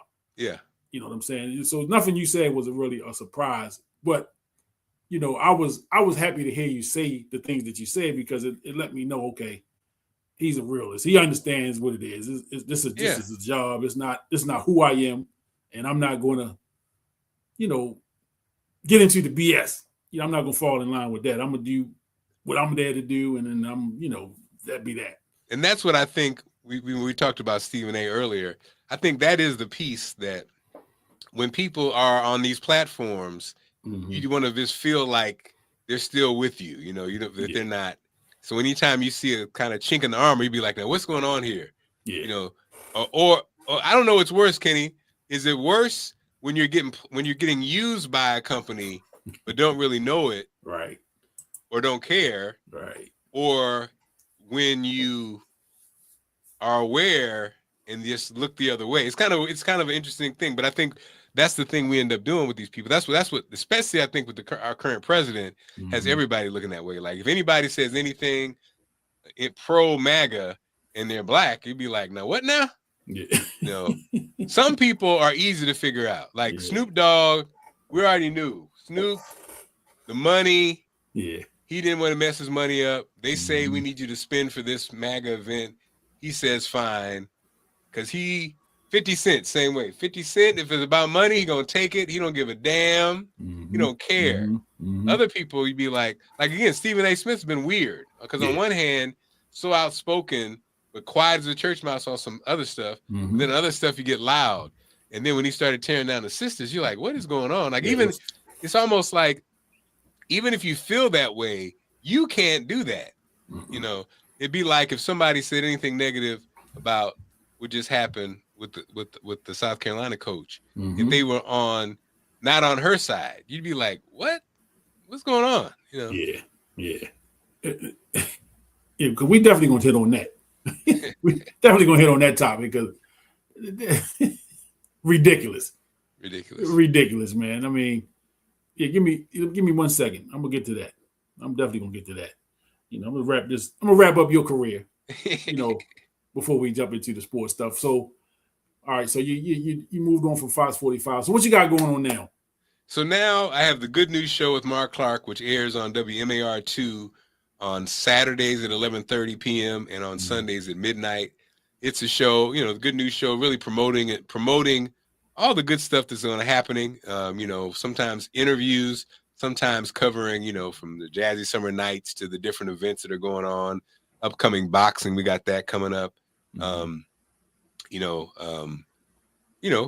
Podcasts like this podcast with Kenny, really just almost like an anti Sinclair type thing where we do positive stuff, and then also these businesses need a vehicle to get advertised on. So that's the other thing we're trying to get out there. Okay. And it's been really fun. I mean, it's as you know, it's a different world when you're trying to make it on your own versus having that check every 2 weeks. Yep. I already know. But you're gonna figure it out. You're gonna find Kenny, you ain't tell me, man. You ain't tell me, Kenny. And like I say, I've heard your story a couple times. I've heard you tell it in a couple different venues. Yeah. You know what I'm saying? And you talked about losing that check from 92Q and now what? And then, I think the most important thing that I took away from that, and the few times I've heard you speak about is you speak about your wife. Yes. And how you realize you kind of hit the jackpot. Oh yeah. You know what I'm saying? Because you go from here to here and she never wavered. Yeah. You know what I'm saying? She never wavered, man. And so, we know guys that have lost for less. You know what I'm Yes. saying? That didn't take the loss you took, and it was over. You know. Yeah. But so I've heard you speak about your wife, several times, and I'm gonna share something with you. I'm gonna send it to you. I don't have it on camera. I'm gonna send it to you in email. But that one thing, and it's gonna be number one on the list. You can probably laugh when you see it, but you hit the jackpot on that. Wow. So if you would be so inclined, if you want to talk about your wife again, Yeah. the way that you do, but if you share, want to share that. Yeah, man. I think that is I'm seeing again. I've said this, as Kenny said, so many times, and it's it gets old. It can get old. Some people hear it, but it really has just been, like Kenny said, when you go from 300,000 plus in 2008 to 25,000 in 2009, and not a blink of an eye. It's like now I can't say not a blink of an eye, but you know what I'm saying. When I say blink of an eye, not the normal kind of pressure or the like our relationship had nothing to do with the money right, of that. And I see a lot of brothers posting, and I always kind of chime in. You see it on social media a lot now, especially when it'll be posted. It'll say, as a man, you realize if you don't make any money, then you're not valuable to your family. That has not been my journey. Yeah. And now I always say I don't give out marriage advice, because I think the reason that is because my wife's relationship with her father, right? Mm-hmm. And I think that's the key, regardless of race. Very few women have that kind of relationship where they believe in their father, and they saw their mother believe in their father, even when things weren't going well. Right. You know what I mean? Right. When you kind of have the kind of example where it wasn't, he's the breadwinner, and if he can't bring in the bread anymore, he's not valuable. It's like, well, we're going to have to work together and make this thing work, Yeah. And so I think just very few people have that. And so it's hard to, they never saw it. Yes. And in fact, sometimes I think men, so a lot of conversations about what it means to be a man, I think especially Black folks, a lot of it is theory, not reality. So it ends up being, a man got to do this, a man got to do that. It's like, well, I mean, if that's the case, that's the case. But in my opinion, as you get older as a Black man, the chances of you being able to be the breadwinner your whole life in this economy is pretty, I don't know. I think you're going to have some ups and downs. You're going to have some moments when you are, some moments when you're not, Yes. But because it's almost out of your control. That's what I guess I'm trying to say. It's almost out of your control. Your ability to get up and work is not out of control, or willingness to do it. But I think sometimes, to do it is just not there. And I also think Black men, as you get older in the workplace, you become, people don't like you there. You know too much. You know what? You know too much information. And I don't just even say Black men. I just think people in general, when you've been working somewhere and you know the ins and the outs, and now your manager's younger than you, they don't like you there. They don't like it. They want to be able to say some BS and get away with it and not get that. Even if you don't say anything, when you look at them, you're like, and they're like, oh, he knows I'm lying. That's just my take. You know what I mean? This is my take. Yeah. And it happened to me in radio, and it happened to me, especially when you're on a job and you're passionate about something and you do know your job. Mm-hmm. And if you're not in charge, I think it starts to get kind of shaky. Yes. And then you usually are the higher paid at that point if you've been there for a while. So then they're looking at that. And now having my own business, I see now when you're paying somebody a lot, unless it's sales, unless you're generating the money, it's hard to justify it because you can get somebody else to do it for cheaper. Absolutely. You're paying somebody if you make six figures and you're not in sales, I don't know. Because they can hire two people for they can pay them 45. There's that part of it. The cheaper labor. Cheaper labor. Yeah, but I always now, full disclosure, I've never been married, so I haven't been as lucky as you in that department. Well, hey man, we all have our moments. hey, I ain't gave up yet. That's right. That's right. Ain't gave up yet. But yeah, I always respected that. You know what I'm saying? The way, and you telling those stories again because we've seen people lose relationships for less. Yes. You know what I'm saying? I mean, much less than where you were. And then, like I said, some people could have been caught up in the status. Yes. He was Marc Clarke on the Big Fat Morning Show, and whatever the salary was, and some people caught up in that. And again, I didn't know the story until you told it. Yeah.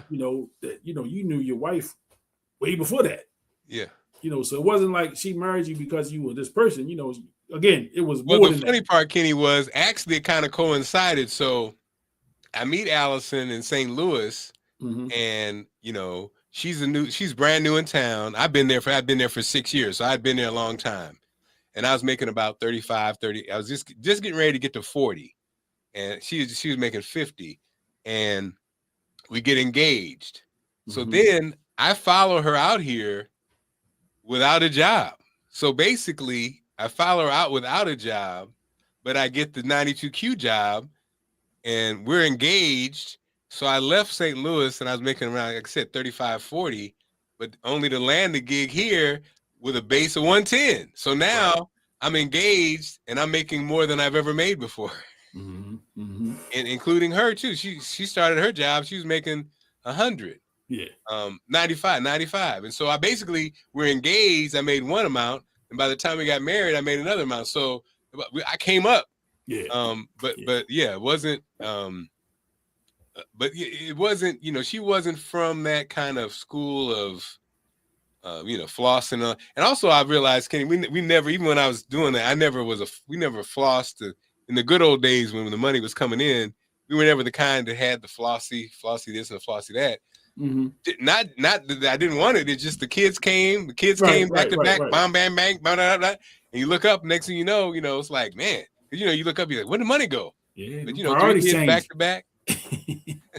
Priorities change quick. Priorities change quick, right? Before we segue, that's another thing too. Because you lived a public life. Your children grew up pretty much with you telling those stories on the radio. Yeah. So I know you got 3 girls, and I remember, you hearing the stories about, you and the kids coming up especially while you were here on the radio here. Yeah. So how old are your girls now?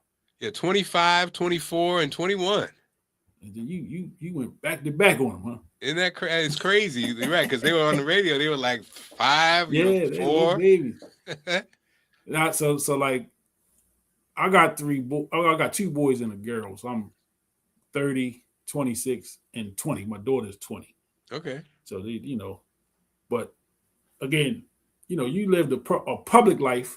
You know what I'm saying? So you kind of shared that with us along the way. So I know people probably walk up to you like they've known you for 30, 40 years and talk to you. You know what I'm saying? But that's and then so there are days too, I'm sure, where you probably don't feel like it. But you know what I'm saying? It's like you have to be on all the time, or do you kind of find a way to kind of? Yeah, for me, I think I'm naturally on all the time. I think what I realized about myself as an only child, I think I definitely get my time alone. I kind of get it in, so I don't mind being on when I'm out. You know what I mean? Yeah. So it's almost like they say I'm a Gemini, so they say there's 2 sides, but I think that other side, I really am like by myself. Even my wife, I worked in Baltimore, she worked in DC, so I always had that corridor to manage. So I've always had time to myself. So I think, Kenny, the others, the private me, nobody really sees. So they always see the same kind of, hey, it's Marc Clarke. So I guess I'm kind of always on. If you know what I mean? You rarely see me down because I'm just not, even in challenging times. Absolutely. You always got a smile on your face, and I watch your videos on your social medias. So you're always upbeat and positive. No matter what's going on. Yeah, that's kind of and that's a blessing. I think happened to if anybody was kind of like born to be in this thing, I think that's why I was, because I naturally enjoy talking to people. I genuinely when I have these conversations, like people say, some people say they don't like small talk. But for me, it's really not small talk. I really am like, what do you do? Okay, okay, and I'm curious. Okay, you sell toenail pads. Okay, tell me about that. You know, I genuinely do care about that. So I think I genuinely care about humans, and so I think I'm curious about, you know, the quiet of the time. Like again, Kenny, like a brother like yourself, you have this amazing presence. Like when you walk in a room, people are gonna be like, "Who is that?" and it probably you probably either we never had a conversation about this, but how has that affected you? Because you probably had this your whole life. Is it a good thing? Do you like that, or do you not like it? You know, does it make you what is? Because you know you have the thing. Is that true? It feels like you're the kind of person people be like, "Well, who's that? Who are you?" Yeah, I get that. I get that from time. Sometimes I do. Sometimes I don't. Now, the weird thing with me, you know, I've always been one of the tallest people. Yeah. Since I was a first grader, I was always like the tallest kid in class, and so I grew up with that. Yeah. So being tall has always been a thing. As you get older, now a lot of people wouldn't know that I'm talking now, but I was shy. Yeah. Like extremely. I could see that. Especially like elementary school. I kind of, you know, you started getting out into the world a little bit, and you kind of, all right, I can't stay in this shell forever. Right. You know, I got to come out of it. So I'm a lot more sociable now. You know, in my adult life, I'm much more sociable than I was as a kid. There's people that know me all my life that are surprised that I talk the way that I talk. Yeah. You know, because you were so quiet, and I was like, but that was just who I am, and I'm still that way. I pick my spots. Like I'm not the guy that's going to be in the middle of the club shaking it out and all that stuff. I'm not that. I'm real reserved. You know, I pick my spots, and so when I do, I've noticed it in times where I'll walk into somewhere and immediately, you know, you got people kind of like, all right, there's a big guy. Yeah. You know, he looked like he might be somebody, but I'm not sure. And, yeah, you know, I get that a lot. You know what I'm saying? When you walk into certain places or people kind of want to know, are you somebody, or, you know, who are you or whatever. So I've had that. And then there are other times where I can be you know, I'm a giant, but I can feel invisible. Yeah. Like nobody sees me. So I have both. You know, I kind of can understand both ways of that. You know, but it's definitely something I grew into because that's interesting because it's funny and I think it speaks to, like you said, it speaks to what's going on in your head, but the outside, what people see could look one way, but like you say, it could come off the total opposite way.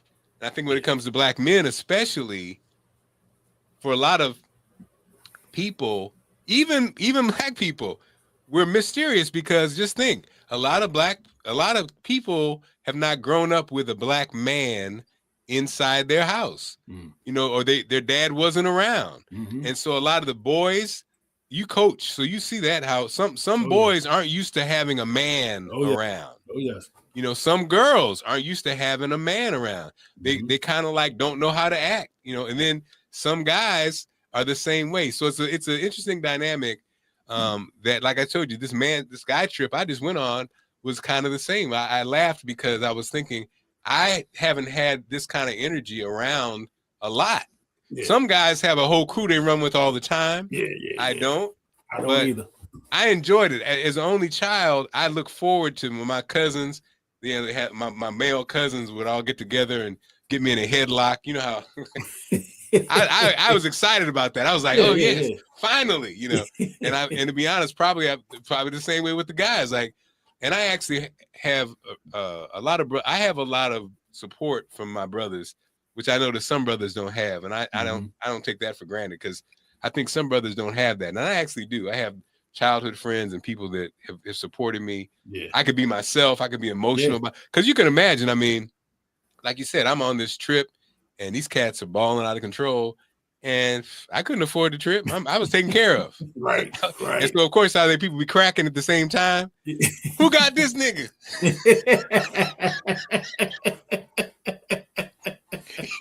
You know, you be trying to have. He was trying to have pride, but he was cracking on you. Yeah. We just mess with you, man. We got you, man. He's like, okay. Yeah. I'm gonna have to claim you on my income tax, man. Damn. So again, it's like, but it's like the male energy, but also the love. That's the piece that I think some guys don't have. Don't have it. And see, now I was not the only child, but I had a weird kind of dynamic because I'm my mother's oldest child, and there's a 9-year gap between me and my sister, my next sister from my mom. So for 9 years it was just me. I was, unless I went to my grandmother's and around. Now my dad had other kids, so I would I'd get around my sisters and stuff when I was at my grandmother's house. But when I was at home, it was just me for the first 9 years, and then wow. So you're kind of like only child, kind of. Yeah, and then even at 9, I mean they babies. So my two younger sisters are 9 and 10, 11 years younger than me. So I wasn't hanging around them. You know what I'm saying? And so it really, at my house, it was just me. Yeah. So again, I think that's how I fell into sports. Sports kind of was my babysitter. I watched a lot of like the Wild World of Sports and all of that stuff from back in the day. Remember like the Superstars and Battle of the Network Stars and all that kind of stuff. I would watch, like we used to, but so this is before cable. So you used to get channel 20. Yeah. And you could watch like the Bullets, or they might show a Capitals game. I didn't know a thing about hockey, but it was sports. And I would watch it because that was the only thing on. Or I was a big Orioles fan growing up.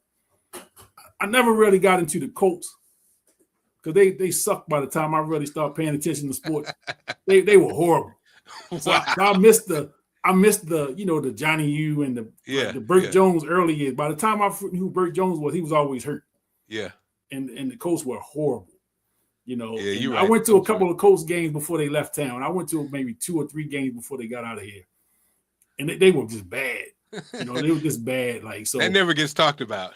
Well, I'll talk about it. Now Dean that's on the show with me, he's a little older than me, so he remembers the Johnny U years. Good day. He was a big Colts fan growing up. So when the Colts left, I really didn't feel any kind of way about it. I thought it was messed up the way they left. Yeah. I remember that I was in middle school when they left. So, I was like, man, they just packed up and left in the middle of the night during the snowstorm at that. It was snowing. So I was like, yeah, it's kind of messed up. But I wasn't heartbroken because people fall in love with these teams. Yeah. And I mean, people were like devastated. Oh yeah. That when they left, man. I do remember that. I remember how people were kind of just didn't know what they were going to do. It was blasphemous. The Colts are gone. Like, what are we going to do now? And I really didn't care one way or the other. Like, wow. They stunk, and I wasn't a fan like that. And I was like, well, now I didn't know that it would take us this long to get another team. Well, really, I didn't think we ever have another football team. Yeah, no, it was right. Yeah, I never thought we would get football back because I remember they did so we got the USFL team from Philly. The Philadelphia Stars came to Baltimore. And I think they played their games at College Park. They didn't even play in Baltimore. They played at College Park, but they were called the Baltimore Stars. And then we had the Canadian team for a couple of years. And then when the Ravens came, they got them out of here because the Ravens were coming. So we had some football. And then they were trying to get the NFL. When they were trying to get the expansion, they ended up going to Carolina and Jacksonville. And Baltimore had this great presentation, and they did a preseason game. They had the Miami Dolphins played against the Saints, and they sold out Memorial Stadium. This had to have been like early to mid 90s when they did this. Wow. And they sold Memorial Stadium out, and everybody was like so they're trying to show the NFL that they would support a team and all this stuff. And I just remember, man, when they gave those teams to we knew Carolina, we kind of figured Carolina was going to get a team, but the second one, when they gave that team to Jacksonville, and again, man, I was in my mid-20s at that time. I was more of a basketball fan at that point. So all right, if we get football, we get it. If not, wow, who knew? People were devastated. Devastated, man, that we didn't get the team, and they sent the team to Jacksonville. And I remember I think Schaefer was I don't know if he was the governor at that time. I think he may have just became governor of the state. He used to be the mayor here, and he was a real emotional guy. I remember he cried when the coach left. Yeah. And I think he shed a few tears when they didn't get this expansion team. I mean, but these people had that kind of emotion. I just wasn't emotionally attached to it. Wow. See, I never heard this before. This is a whole. This is some insight I didn't know about Baltimore. Wow. And even when the Ravens came, I wasn't a fan initially because I didn't like the way we got the team. I think basically we just did to Cleveland what Indianapolis did to us. Yeah. I wasn't a fan of that. Saying it took me, but I watched the games those first couple of years. I would watch, but I wasn't really invested. I didn't really get invested until they moved downtown when they first opened up M&T. It was M&T now. I don't forget what it was. It was then. When they first did that, and I kind of moved out, I bought a house at that time, and I was, so I was getting the house prepared. So I would go to the house and paint. So I would paint. I was painting the house, but I would bring my TV up. That's before you needed antennas and all that stuff to watch TV. And I would watch the games on Sundays while I was painting. And that little time there kind of got me into the Ravens, and they weren't that good. Yeah, they weren't good at all those first couple of years. And I went to my first Ravens game, 98. My mom had got me some tickets for Christmas. So she gave me an option. I could have got tickets to the Chicago Bears game, which was before Christmas, or the Detroit Lions, which was after Christmas. I want to see Detroit because I wanted to see Barry Sanders. Wow. That was the reason why I picked Detroit. Yeah. I went to that game, Mark. It may have been 15 degrees outside. It was freezing cold, man. Yes, sir. And we up in the top of the stadium where it's nothing but air blowing.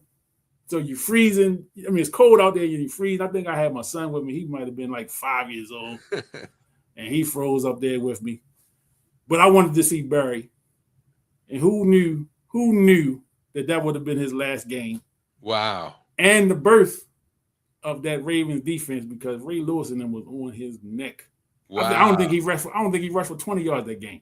Wow. See, look at this. Who knew? I don't think he rushed for 20. I mean, they shut him down. But nobody knew at that point that was Barry Sanders' last game. Yeah. He didn't announce it till almost training camp. Yeah. But then who knew the Ravens' defense was going to become what it became? Yeah. But they shut him down. And again, Ray Lewis to me, because like we talk about it here. Now, I wasn't big into football before the Ravens got here, and then definitely wasn't following college football like that. Yeah. I didn't know who Jonathan Ogden was, and I definitely didn't know who Ray Lewis was. Yeah. So me and Dean, my co-host, we laugh about this because we've been talking this stuff for 25, 30 years, right? Way before we had a podcast. And both of us, if it was up to either one of us, with the very first pick the Ravens had, we'd have both took the running back from Nebraska at the time, Lawrence Phillips. Wow. We both were like, I want Phillips because, we what do we know about putting a football team together? Yeah.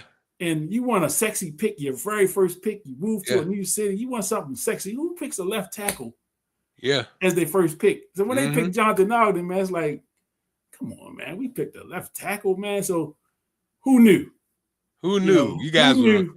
I was in St. Louis with Lawrence Phillips. I was in St. Louis with him, and I saw how it was funny because I saw not that he was a sympathetic character, but it does. You saw how these guys with the wrong surroundings. Yes. Like I remember, so Lawrence Phillips got into trouble. They were having lunch at like Fridays, and you got a yellow Lamborghini on a Saturday afternoon, or man, why? I mean, why are you gonna go? You drinking on a Saturday afternoon with a yellow Lamborghini in a St. Louis? It ain't like. You don't see no yellow Lamborghinis nowhere. Right. And so you and your as teammates, they're all at the damn again, a very public place, getting drunk. Mm-hmm. Of course, woo, you know. I saw him, you know, I saw him earlier that day, and then that night he got arrested. You just like, you gotta be smarter than that, man. Come on, nobody. But again, you just young and stupid, but he had some problems. But. Yeah, he definitely did. He definitely did. But that pick, you know, showed me. It took a couple years for me to even understand it. Yeah, the genius of Ozzie Newsome. Oh yeah, you know what I'm saying, because he wasn't missing. He wasn't missing. He wasn't missing with, and then again, you get Jonathan Ogden and Ray Lewis as your first two picks. Yeah, come on, man. I mean, who knocking it out the park like that? And those two are the kind of players that they set up your locker room for the next 20 years, right? Man, come on, man. Come on. Because I remember I interviewed Bart Scott, and he said how, you know, you come to the Ravens, and at first you'd be like, man, I ain't doing all that Ray Lewis rah-rah shit, man. I ain't doing that. He said, after you get in there, though, you because you think, I mean, that's it. I mean, you coming in here, you ain't coming in. It's almost like the, you know, like you say, you had Ray, who's like the over the top guy. Then you had Jonathan O, who's just a freak of nature. Yep. I mean, Jonathan O said he never felt. He said he wasn't it wasn't until his 7th year that he felt competition. Like he had never had felt it until like 7 years in. 7 years in, his whole career. Damn. But you know, you come to the Ravens, you're gonna get your mind right because you know you had to. Yeah, you had to. All those guys that left they had great seasons and then left, they never really measured up to what they did here. And me and Dean got a thing. He said, man, Ray Lewis made them guys a lot of money. A lot of them guys got a lot of money. Oh my goodness, yeah. All the linebackers. Yes. Remember the linebackers, when Ray got hurt and they'd be like, oh, he's the next Ray. Like, no, he ain't the next Ray Lewis now. Takeo Spikes, your man in Chicago, Arrington, all these guys were supposed to be the next Ray Lewis. Now, you were around. You guys were around. Do you remember around, I guess I want to say 2004, 2005, when Ray Lewis was going to be a free agent? And the buzz, it was fans and it was people in the media, was basically saying, let him go. Yeah. We don't need him anymore. Yeah. And I was sitting there saying, you people are out of your effing minds. That's crazy. Yeah. This is a once in a generation type of guy. Yeah. Whatever it takes to get him here, you keep him. Mm-hmm. We're not going to see this again. Yeah. We are not going to see this again. And then, you know, for the, you know, they want to say, well, the speeches and the rhyme, all the stuff that come with Ray Lewis, the dancing. People were tired of the dancing. And I just would listen to this stuff because I was really, at the time I drove for a living, so I listened to a lot of sports talk. And I would listen to these people calling in, talking about, man, we can let Ray go, we can replace him, and this guy step up. And I said to myself, these people are out of their minds. These are the same people that told us Kyle Bowler was going to be a pro at one time too. Oh yeah. You know what I'm saying? So I always took that with a grain of salt. I'm like, okay, you on one hand talking about Kyle Bowler, who I've never evaluated an NFL player once in my life, but I know he can't play. Yeah. He can't play. You know, and I'll take that to the bank and I'll share this with you. So you remember, I'm sure you remember Zeus, Orlando Brown. So Orlando Brown is somebody I met just out and about. I used to run into him all the time. So we used to run into each other so much. It was almost like we were boys. Yeah. I see him in the supermarket one night. So I want to say this was 2007. Kyle Bowler had 2 back-to-back games where he lit it up. And both of them were on like prime time. But the Ravens weren't going to the playoffs at that point. The season was over. But he had 2 back-to-back games where he lit it up. And the media was going crazy. Oh, man, this is what we've been talking about. And he's showing us the potential. So going into next year, and you know, the next year they brought Steve McNair here. So that's what they thought about that. So I see Zeus, and we do our regular speak, and we kind of, hey, you know, what's going on, whatever, keep it pushing. And I said, you know what? Let me ask this brother where I got him. So I double back. I said, man, let me ask you a question. He said, what's up? I said, can the quarterback really play? Mm-hmm. He said, who? I said, your quarterback, number 7. I wouldn't say his name. He said, man, you see that motherfucker, man? You see him tripping all over his feet? You know he can't play. I said, say less. Say no more. And I, you know, so this is somebody that's out there with him every day. Yeah. He knows what's going on. He said, man, don't pay that stuff no mind. He said, he is what he is. You know, I said, I don't need to hear another word. Wow. Thank you. Because I've been saying it, but, you know, I got people that believe in him and they want to believe in this kid and he works so hard and he can't play. Yeah. You know, he can't play. And I don't know. I don't know where he's at now. But he made a lot of money. He's at home. Yeah, he's definitely home somewhere. You know, he made a lot of money. You know, and he went. I know he had a couple stops when he left here. He went back up in a couple places, but you know, again, you know, when you get the Ray Lewis, Jonathan Ogden, Bo Ware, you know, Ed Reed. I mean, Ozzie Newsome wasn't missing. No. I mean, if he couldn't do nothing else. Now, one time they said he couldn't draft wide receivers. That was a knock on him. Yeah. Because we couldn't quite get that wide receiver room right. And we had a lot of quarterbacks too. Yeah. You know, there was a lot of quarterbacks came through here. You know, we had the Tony Banks and Dilfer and yeah, Gerback and all them guys and Anthony Wrights and all these guys came through. Then when Flacco came, Flacco gave us some stability at the quarterback. He was above average as quarterback. Yeah. And he was here for a little over 10 years, you know. Damn. I didn't realize that. Yeah, he was here from 08. Wow. They drafted him in 0. So him and Harbaugh came in together. Okay. Wow. I forgot about that. Yeah, him and Harbaugh came in the same year, about 2008. And he was here till like 2018, 19. Something like that. When Baby Jordan came in. Yeah. Lamar, the marvelous Jackson. You know, another lightning rod of a subject around town, man.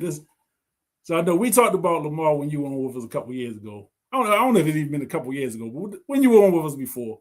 Yeah. I think it might have been around contract time when he was trying to get his contract. Yeah, yeah. So it's been a couple years. And just, again, he was another one. People saying, just let him go. Get rid of him. You know, he'll never get any better than what he was. He had the MVP season. Cut him while you can. Trade him and get what you can get for him. I don't know, man. I think some people just, the emotion of it, you know, or they were so invested in him not being any good. Yeah. And they just can't let go of that. And then he goes out and wins the MVP, and he's been in the running. He's got 2 MVPs. Yeah. You know, he's always in the running. The Ravens win way more than they lose since he's been the quarterback. I mean, so it's like they keep moving the goalposts with this kid. Yeah. Well, he can't win the Super Bowl. I'm like, well, he's not out there by himself. Right. You know what I'm saying? He's not playing by himself. It is a game. It is a team sport. You know, and of course, he owns up to his stuff. You know, when he hadn't played well, he'd be the first to tell you, hey, I got to play better. Mm-hmm. But, you know, Andrews dropped that ball. You know, the couple 2 years ago in Buffalo. Who dropped the pass? Who missed the pass this year in Pittsburgh that would have got him in the playoffs? Yeah. The tight end or the receiver? I think it was a receiver. I remember. Zay? Who missed the pass? No. It was a kick. He missed the kick. The young kid missed the kick. Yeah. The young kid missed the kick. But, Lamar put him in position. Yeah. He did what he had to do, put him in position. I thought they should have ran one more play to try to get it a little closer because the kicker, at that point, had never kicked a game-winning field goal. Mm. So his first chance at a game-winning field goal with all that pressure on him, oof. And he missed it bad. Missed it Damn bad. missed it bad. So, you know, and he was a rookie. So he's not going anywhere. He'll be back next year. So it's like, you know, how's his confidence going to be after that? Right. You know, after and the season is over at that point. So you got to sit with that all summer long. That's that could be a career killer. I don't know. But yeah, because confidence. Now you're gonna be thinking about that moment every time you line up the kick. whether it's an extra point in the first quarter of a game, you're gonna think about, oh yeah, is he gonna be up there nervous and jittery, thinking about the last one he missed and how much weight was on that one. yeah. So this is gonna be interesting to see. Gonna be interesting to see with the Ravens. But I can't wait. They were talking about Lamar Jackson this week. They had, I think so. What they call it? OTAs. It's not OTAs this week. What's it called? Voluntary workout. Yeah. I mean, again, him being there, I don't think it's important for him to be there. But it was crazy how your man did a whole rant and then was wrong, loud and wrong. Loud and wrong. That was Dan Orlovsky for ESPN.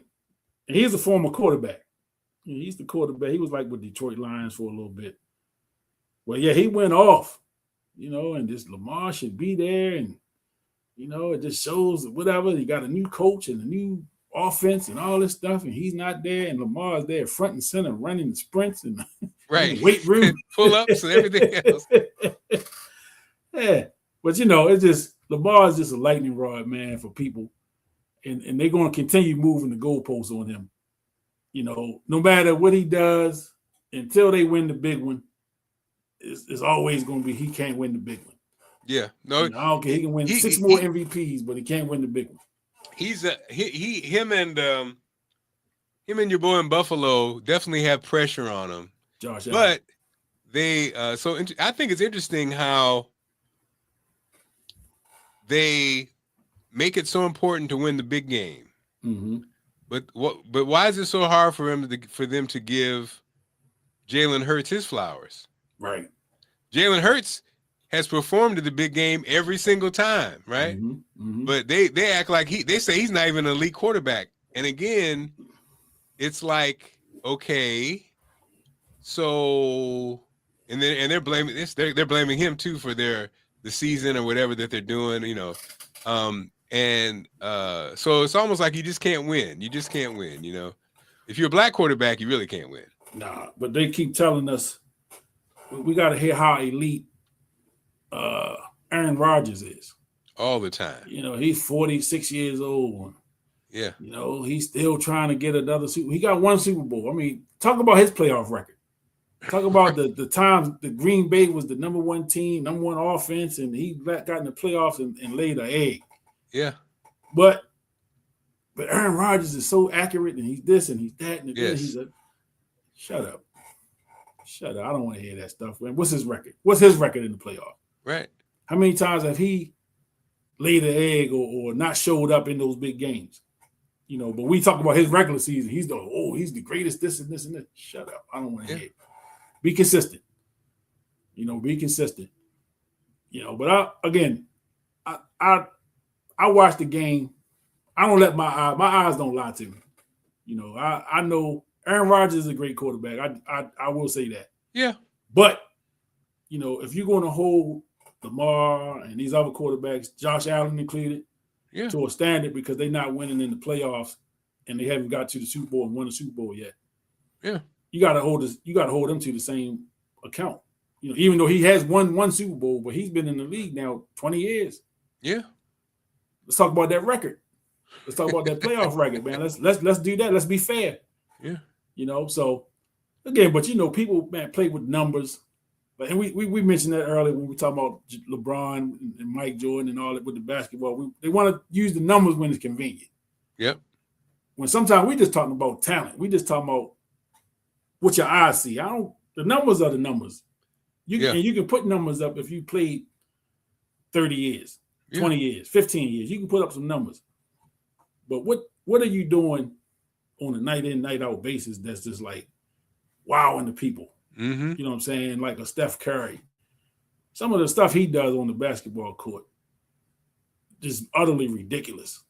Yeah. Ridiculous, man. It really is. And it's funny because we're so spoiled now. It almost is like it's so expected that he can shoot it from 2 buildings away and we just be like, oh, yeah anyway.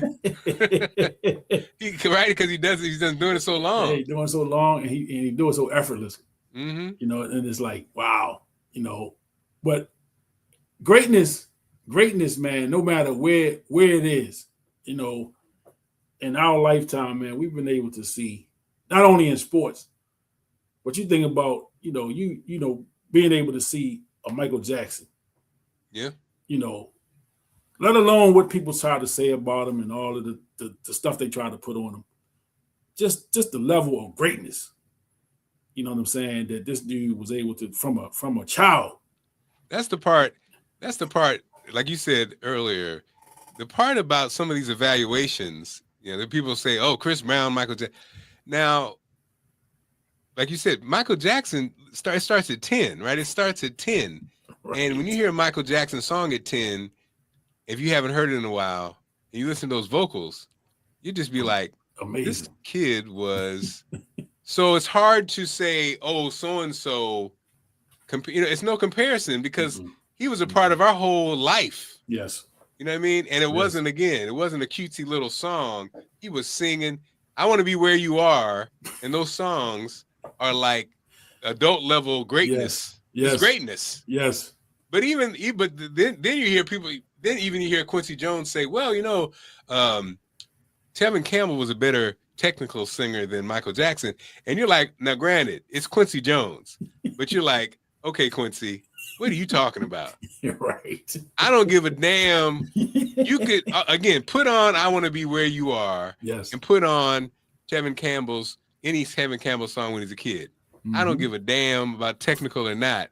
It's not the same. It's not. F that, Quincy Jones, and I love you, Quincy Jones. Yes. It almost feels like it's a political. It's not. It's like that can't be. I mean, technically, what are we talking about? Like you said, it's almost like when they talk about quarterbacks. Yes. Like, what are you talking about now? I don't give a damn. Yeah. Tevin Campbell compared to Michael Jackson. Give me a break, Quincy Jones. And again, sometimes people say things, I think, for argument's sake. Because Michael had just been up here. Like when Michael Jackson passed away, right? This is like 2009, I guess. My daughter was like 3. My youngest son, he was probably like 7, 8. So they got Michael Jackson in their life experience. So he was still this type of person to them. Yeah. But I remember my son asking me why was it such a big deal that he died? And me trying to put it into words,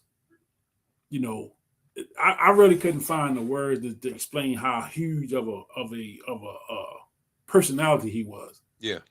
Because I grew up in it. And my conscious level of Michael Jackson, mid-70s on. So I don't really remember the Jackson 5 when it happened. I kind of caught that after the fact. I remember like the Jacksons all the way to the end. Yeah. And he was always a huge personality. Yeah. For me. But I talk about the 80s. The run he had in the 80s where, with the Thriller. Yeah. And there's no internet. Everybody didn't have cable at that time. You know what I'm saying? And Michael Jackson was on TV somewhere every day. Yeah. Something about Michael Jackson. It was unreal. The level, the amount of coverage that this guy had. Yeah. And anytime he had 30-minute specials in prime time on like CBS for video releases. Yeah. When I remember when they dropped the "I'm Bad" video, that was like on network television on like a Wednesday night or something. Like in prime time, like who else could have done that? Yeah, that was crazy. Matter of fact, who else could have afforded to block the time off? Yeah. But I mean, this is the type of person we were dealing with. This is the level of stardom. And again, stardom is different now because of the internet. Yes. And social media. Access. And everybody can, let me not say everybody, but people can become superstars kind of because people can kind of see you a little more frequently. They can kind of key you in and boom, boom, boom. This was pre all of that. Yeah. And this dude was like here. Like I remember I was in 6th grade when the Motown 25. Oh yeah. And I remember, so I think the show came on like a Sunday night. Yeah. that Monday in school. It's So you know crazy. everybody in school moonwalking. Everybody trying to do the moonwalk. Yes. But I remember my math teacher, my 6th grade math teacher, it's a little short white lady. She was amazed, and we would classroom we had a rug, so you're not sliding on the rug. And she was moving, trying to see what was that movie did, and I'm just sitting there like this is crazy.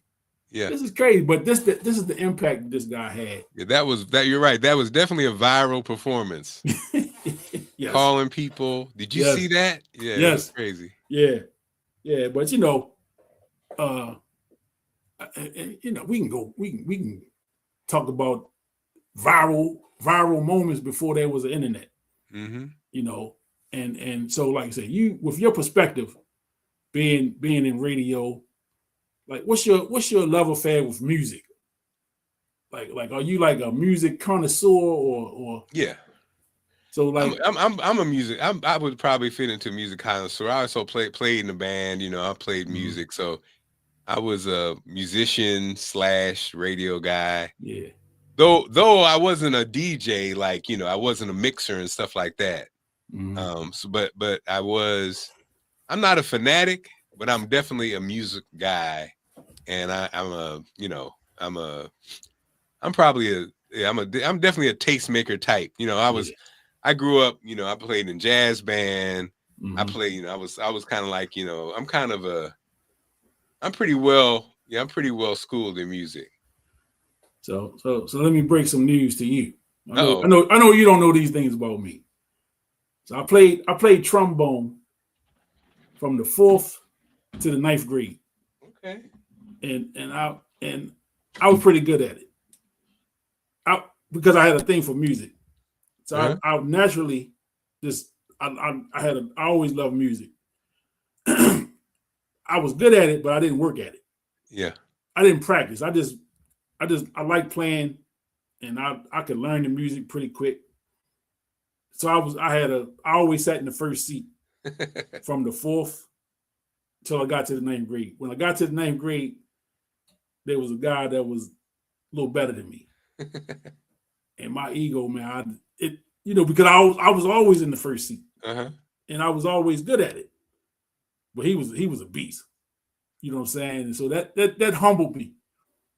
But I knew I didn't want to play music after that anyway. I wanted to play sports. Wait a minute, it didn't motivate you? It made you put it down? I picked the basketball up full time at that point.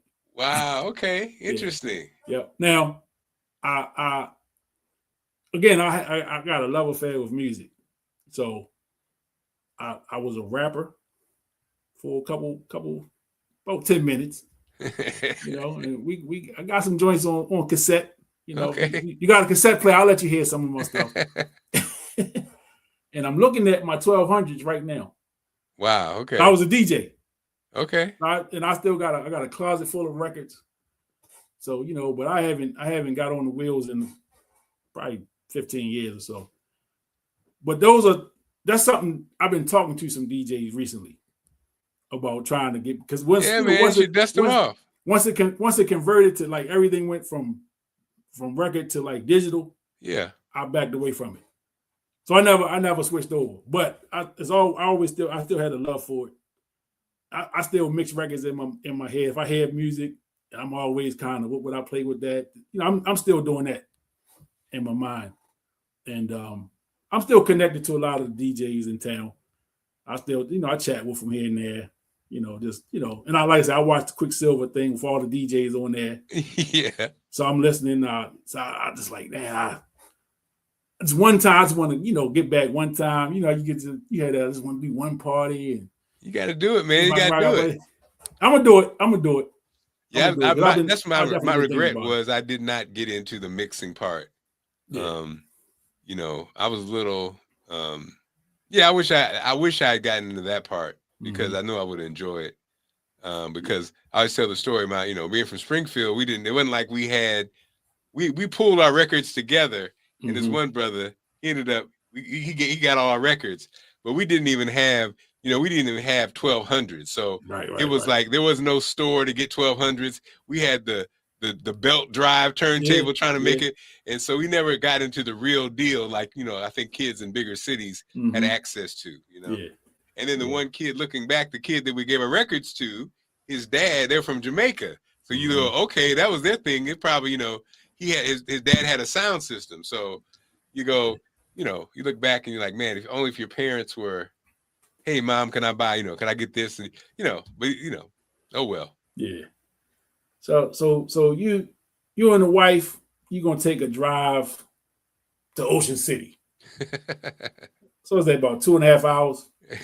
Yes, sir. What's in the CD? What's on the playlist? Which y'all listening to on the way down? On the playlist, so it's funny, it'll be, well, me and the wife are never together. It's gonna be the girls, but we need to start getting ready. Yeah. So I probably would do. It's gonna be.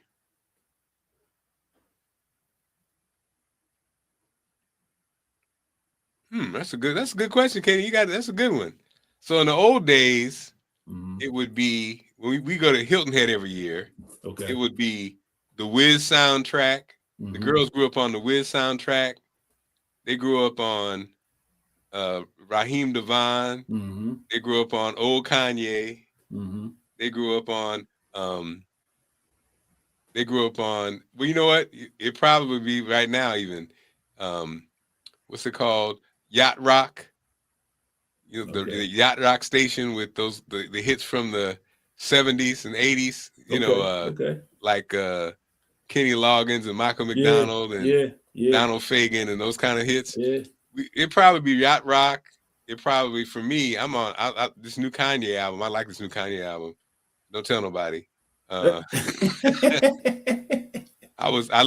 like the Clips album, the latest Clips album. Okay. But again, my wife, Allison, she might go for one or two of those, but I wouldn't do that. Yeah. She would do what does she like? She likes she likes the latest stuff, which is funny to me. Yeah. She likes the latest stuff, Yeah. But if I'm in charge of the playlist, it'll range from Al Jarreau to Kanye to the Clips to Lauryn Hill to D'Angelo. You know what I mean? Yeah. That's gonna be my top 3 albums. I was just thinking about it the other day. I think for a long time it was The Miseducation, Lauryn Hill. It was Prince, that double album from Prince with what was it? The double album with You Got the Look on It, probably. And then Maxwell and D'Angelo. Okay. Voodoo. Okay. I might have to switch them out now, but that's the kind of vibe I probably be on. That's a good vibe to be on. Sade, of course. Yeah. Again, the old Kanye, throw Jay-Z in there. What about you? Where you driving 2 hours? What you putting in there? So the 70s, 80s R&B stuff got me in a chokehold. Okay. Like Earth, Wind and Fire and Mike Jackson, of course. So it kind of put me in the mind frame of as a kid in the backseat of the car with my mother or father driving. Yes. And listening to whatever they listen to. That kind of music is kind of stuck to me. Yeah. Stevie Wonder is absolute genius. Yeah. Now, during the pandemic, I working from home and I would just throw some stuff on YouTube. So one day I was just in a Stevie Wonder mood. So I plugged in Stevie and it just plays song after song after song. I bumped into Superwoman. Oh, amazing. At that time. And so you hear the first part of it, Mary Wants to Be a Super, Yeah. When that thing broke down into the whole other song. Yeah. And I had to stop working. I was like, wait a minute. What is this? Yeah. So I think I had heard the song before, but I was a kid, so I didn't really pay any attention. Yes. So now as a grown man, I'm listening to that thing. Man, you talking about, this is two songs in one, first of all. The thing about Stevie Wonder that just amazes me, this brother haven't seen anything. But he sees everything. And he painting these pictures, man. It's like, goodness gracious. And then when you realize Stevie's playing them, he's playing all the instruments on a lot of his songs, man. And he's producing these things. I mean, he's putting these albums together. So it just again, man, they say, when you don't have one sense, your other senses kind of go to another level, man. But Stevie, man, some of his music, like Songs in the Kid Life, is probably one of my favorite albums. Yeah. Oh, I'm sorry. You're right. That's my top. That's in my top list too. I can listen to that without a skip, repeatedly. Without a skip. But Superwoman is not even on that album. Superwoman, that's like, I think that came out in 72, if I'm not mistaken. I was a baby. I was 1 year old in 72. So,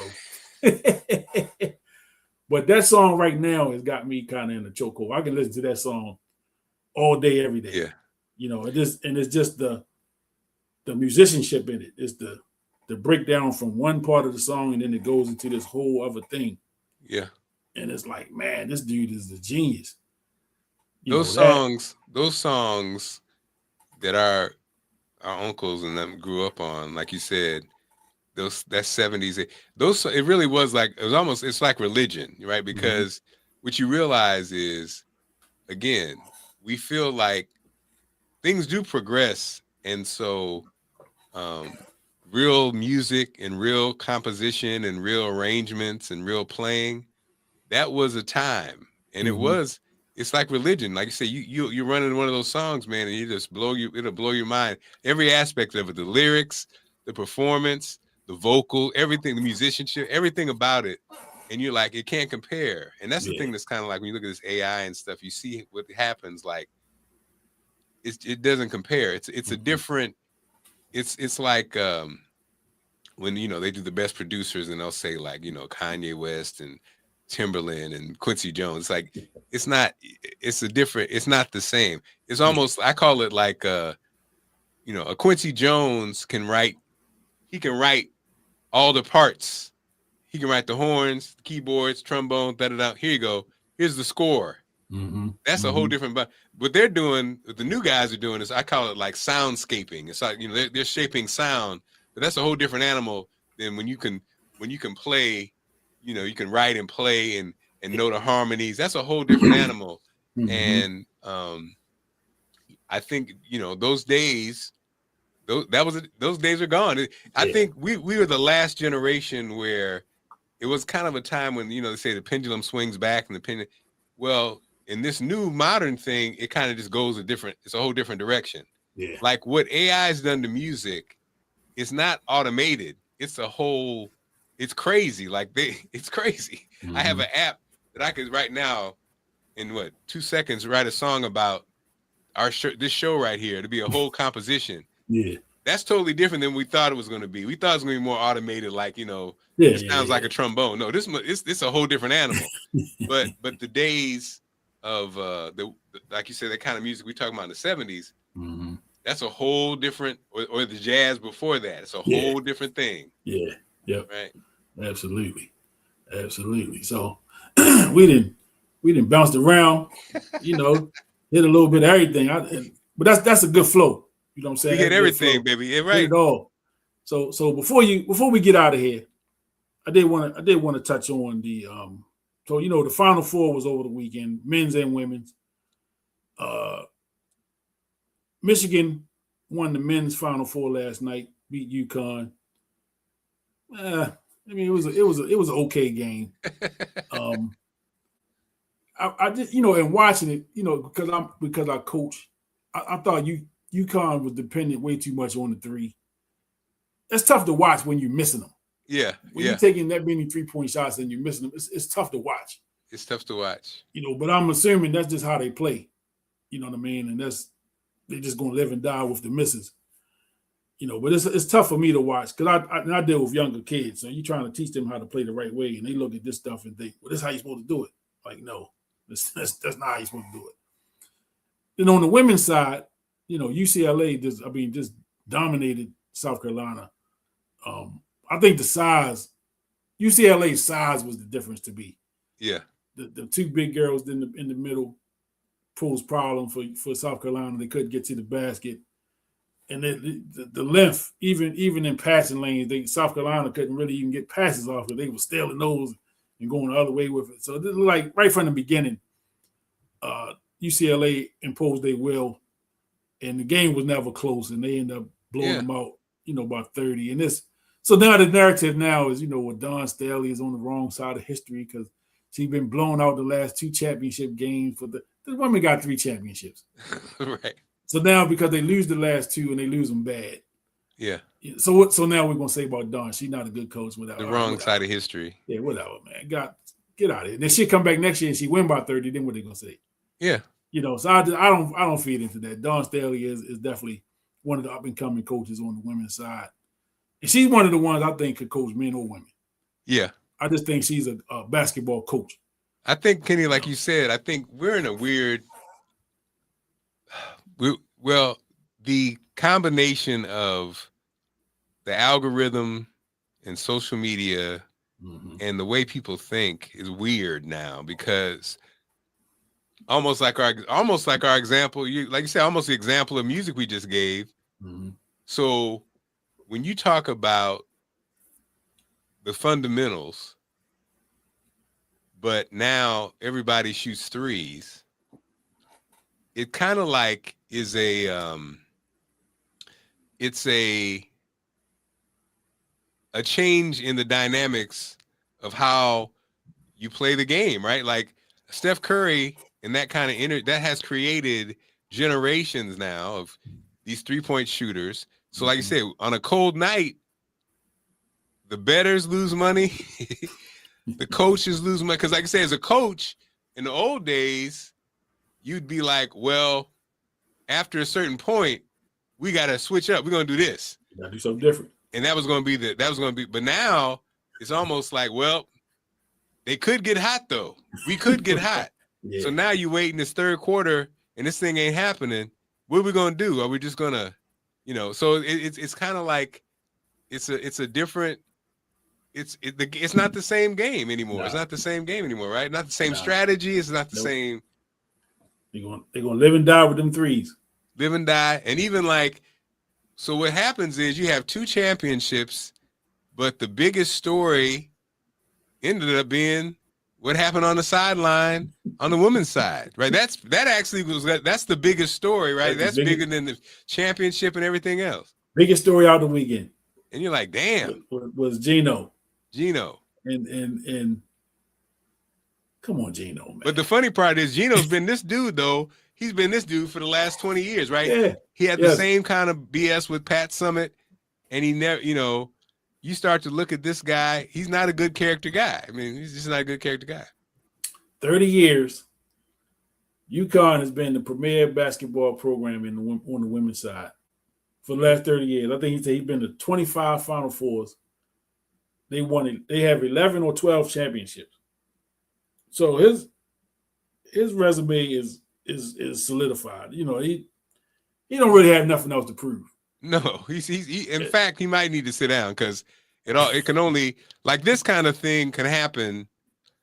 It's probably just going to happen because he's crotchety, he's old. Yeah. And I think the difference between the old days and now is you're going to get called on it because there's too many cameras and too many conversations. Like in the old days, you could be like, look at Bobby Knight. Bobby Knight would have been done in like a year. He wouldn't have been a great coach. He would have been a hothead who never had a chance. Well, I mean, Bobby Knight in the middle of the game threw a chair across the floor. They might have him arrested these days if he did. Right. Because you could have hurt someone. Yeah. I mean, that was cheered. Right. That was acceptable, man. And this was in the 80s. This wasn't like in the 50s and 60s. This was in the 1980s. Yeah. He took a chair off his bench and slung it across the floor. But again, he was applauded for that he was a man's man, I guess. Yeah, he's a hero. Now Gino, again, UConn was undefeated up until Friday. They running through everybody. He just blew out South Carolina last year in the championship. So there's probably some arrogance there. We'll probably blow him out again. And we'll go to the championship game and win that, and we'll, whatever. And Don and them wasn't they didn't come to the party. Yeah. They didn't get the invitation to that party. They said, okay, we coming, but we're not gonna come like you think we're gonna come. Now, I didn't get to see the game. I was out and about. I went to the I'm gonna plug in the Comedy Factory. I went to see Teddy Carpenter Friday night, so I didn't get to see the game. But that was all I heard about. Friday night and all day Saturday, this was all I heard about was Gino, and he was mad about this, and he talking about Don didn't shake his hand before the game, and this, that, and the other, and the player ripped. He talking about his player had a jersey ripped. She ripped her own jersey. It's on camera that she ripped that, and it's on camera that Don went and shook every hand, including his, pre-game. Right. So, and then his apology. Man. Oh, my goodness, man. That was the weakest apology. Trash. In the history of apologies. Yes. Maybe did not say her name. Yeah, he didn't say her name. He was talking about the staff and this, that, and the other. Now, to Dawn's credit, I read her statement today. She said she spoke with him. Mm-hmm. She released a statement today. She said she spoke with him, and that they're gonna let bygones be bygones. They're gonna go move past. Now she took the high road. She took the high road. She took the high road, and and that's one of those things. She couldn't do what he did. Oh no. Because she would never hear the end of it. Nope. You know what I'm saying? And so she took the high road. I guess sometimes you got to do that. I may not. To me, it's too soon. I wouldn't have took the high road today. Yeah. You might have to come back to me next week. She's ready to go on vacation. All right, let me just go ahead and take care of this. This is typical white male behavior, though. White male behavior. Yes. It is what it is. And I think that's the thing that I think our conversation has been all over the place, like you said, but women are quick to survive. Mm-hmm. Whereas men, our egos will kill us. Indeed. Our egos will, whereas women, they'll be like, all right, well, they're used to it. They're used to it. They're used to seeing and sadly, behavior from a guy like this, it's typical, right? It's typical. It's not shocking. It's typical. It's not. But like you said, if it's a black coach, it's a whole different animal. If it's a female coach, it's a whole different animal. Yep. So, man, I think in the world that we're living in now, especially, we've seen it all over the place. Yeah. And again, I'm gonna go wrap up. I know we got places to be in the morning and things to do. But I brought up Big John Thompson earlier.